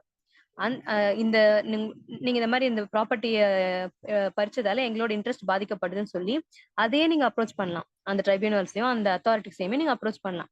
அதை விட்டுட்டு ஒரு ரிட்டு கொண்டு வர்றது சரியில்லைன்ற ஒரு விஷயமும் சொல்லியிருப்பாங்க. அதை நான் இங்க இப்போ டிஸ்கஸ் பண்ணல, பிகாஸ் நான் இங்க ஃபோக்கஸ் பண்றது பர்சனல் லா அப்படின்றதுனால. But this is an added information. So when there is ஒரு ஆக்ட்ல வந்து இவங்களாம் தான் அத்தாரிட்டி, இவங்களுக்கு அப்புறம் இந்த ஸ்டேஜுக்கு போகணும், இதுக்கு அப்பீலுக்கு இந்த ஸ்டேஜுக்கு போகணும்னு கொடுத்துருக்காங்க ஒரு ஹைரார்க்கினா அதை தான் ஃபாலோ பண்ணும். இப்போ நிறைய பேர் என்ன பண்ணுவாங்க, இந்த information right to information act கீழே போடுவாங்களா, அது யாரு பப்ளிக் பாடிக்கு தானே போடுவோம், ஒரு பப்ளிக் அத்தாரிட்டி கிட்ட தான் நம்ம போடுவோம். அவங்க ஆன்சர் கொடுக்கலன பிறகு என்ன பண்ணுவாங்க, ஒரு பப்ளிக் அத்தாரிட்டி அப்படின் போது ஸ்டேட் டெஃபினிஷன் கீழே வரும், it is violating my right to know and right of information அதை டினை பண்றாங்க, அதனால ஒரு மேண்டமஸ் போடுங்க ஒரு இன்ஃபர்மேஷன் தர சொல்லி அப்படின்வாங்க. சில பேர் அதை என்கரேஜ் பண்ணுவாங்க ஸ்பீடா கொடுக்கணும் அப்படின்றதுனால. But there is an establish mechanism in the act itself. உங்களுக்கு இவர்கிட்ட பிஐஓ கிட்ட கிடைக்கலன்னா அப்பலேட் அத்தாரிட்டி கிட்ட போங்க. அப்பலேட் அத்தாரிட்டி கிட்ட இருந்து இன்ஃபர்மேஷன் கிடைக்கலன்னா அங்க நமக்கு இன்ஃபர்மேஷன் கமிஷன் ஒன்று இருக்கு, அங்க ஹியரிங் நடக்கும். ஹியரிங்லயும் அவங்க கொடுக்குறேன்னு சொல்லிட்டு கொடுக்காம விட்டாங்கன்னா நான் கம்ப்ளைண்ட்ஸ் ப்ரொசீடிங்னு ஒன்று இருக்கு, அது நடக்கும். இது எல்லாமே டைம் பவுண்ட் மெடல்ல நடக்கும். 30 days 45 days அதுக்குள்ளே தான் நடக்கும். நாம தான் அந்த டைமுக்குள்ள இது பண்ணாம டிலே பண்ணாம நாம தான் ஆக்ட் பண்ணோம் அதுக்கு. ஸோ அப்படி பண்ணாம you cannot approach high court அப்படின்னு சொல்லி தேர் ஆர் சம் டைரக்ஷன்ஸ். இது எதுக்காக சொன்னேன்னா, when there is an act, ஒரு ஸ்பெஷலா ஒரு ஆக்ட் கொண்டு வராங்க, அதுலயே சில அத்தாரிட்டிஸ் கொண்டு வராங்கன்னு போது அதன் மூலமா போறதுதான் கரெக்டா இருக்கும். இந்த கேஸ்லயும் அந்த ஒரு பாயிண்ட சொல்லியிருப்பாங்க, நீங்க சர்ஃபேஸ் ஆக்ட் கீழே நடந்த ப்ரொசீடிங் தானே இல்ல, from the cause title you can understand right. Debt recovery tribunal NS Balaji versus debt recovery tribunal சொல்லி ஒரு ரிட்டு போட்டு தான் அதோடைய இதுக்கு போகுது, சுப்ரீம் கோர்ட்டுக்கு போகுது அந்த ரிட்டு இதுவாகி. ஸோ எங்களை அப்ரோச் பண்ணாதீங்கன்னு ஒரு பாயிண்ட் சொன்ன பிறகு இது ஸ்டில் இப்படி சொன்ன பிறகும் அந்த SLP எப்படி அலவ் ஆகுது மேல போறதுக்கு, ஏன்னா தே ஆர் ரைசிங் இந்த கொஸ்டின், லைக் ஒரு கொஸ்டின் ஆஃப் லாவை ரைஸ் பண்றாங்க. அந்த கொஸ்டின்ல ஒரு கர்த்தாக்கு எந்த அளவுக்கு ப்ராப்பர்ட்டில இது இருக்கு, ஜாயிண்ட் ஃபேமிலி ப்ராப்பர்ட்டில எந்த அளவுக்கு உரிமை இருக்கு அப்படின்ற மாதிரி கேட்டு இது பண்ணிருப்பாங்க. ஸோ இதுக்கு ரொம்ப அவங்க டிஸ்கஸ் பண்ணிருக்க மாட்டாங்க, இந்த ஜட்மெண்ட் ரொம்ப சின்னதா இருக்கும். Because this question is already settled. Sri Narayanan Pal versus Sridhar Sudhar அப்படின்னு ஒரு கேஸ். ஸ்ரீ நாராயணன் பால் வர்சஸ் ஸ்ரீதர் சுதார் அப்படின்ற கேஸ்ல கர்த்தாவுக்கு ஹிந்து அன்டிவைடட் ஃபேமிலியில இருக்கிற ப்ராப்பர்ட்டியில எவ்வளவு தூரத்துக்கு இன்ட்ரெஸ்ட் அப்படின்னு சொல்லியிருப்பாங்க. அதுல கர்த்தா மூலமாக செயல்படலாம். அந்த அன்டிவைடட் ஃபேமிலி வந்துட்டு இருக்கிற 10-15 பேரும் கன்சென்ட் கொடுக்கணும்னு அவசியம் இல்லை. Karta is like the manager of that property, அது ட்ரஸ்டி மாதிரி தான் செயல்படுவார். அதுக்கு through him that property can act அப்படின்னுவாங்க. பட் என்ன ஒரு கண்டிஷன் இருக்கும்னா, for the benefit of the எஸ்டேட்டா இருக்கணும், அல்லது what is it, one second, அந்த ஏலியனேட் பண்ணதுல there should be some necessity, legal necessity இருக்கணும், அல்லது அந்த ப்ராப்பர்ட்டிக்கே ஒரு பெனிஃபிட் அது அப்படின்ற மாதிரி இருக்கணும், இல்லைன்னா எல்லாரோட சம்மதத்தோட பண்ணிருக்கணும். இதுதான் கண்டிஷன்ஸ் இருக்கும். இப்போ இந்த கேஸ்ல என்ன சொல்றாங்க, ஐ எம் ஆல்சோ, இது ஒரு ஜாயிண்ட் ஃபேமிலி ப்ராப்பர்ட்டி, எங்க அப்பா தான் கர்த்தான் அவரே ஒத்துக்கிறாரு, I am also a coparcener, but எங்களுடைய சம்மதம் இல்லாம தான் அவர் அந்த ப்ராப்பர்ட்டிய இவருக்கு கேரண்டரா சைன் போட்டிருப்பாரு அவர் வச்சு.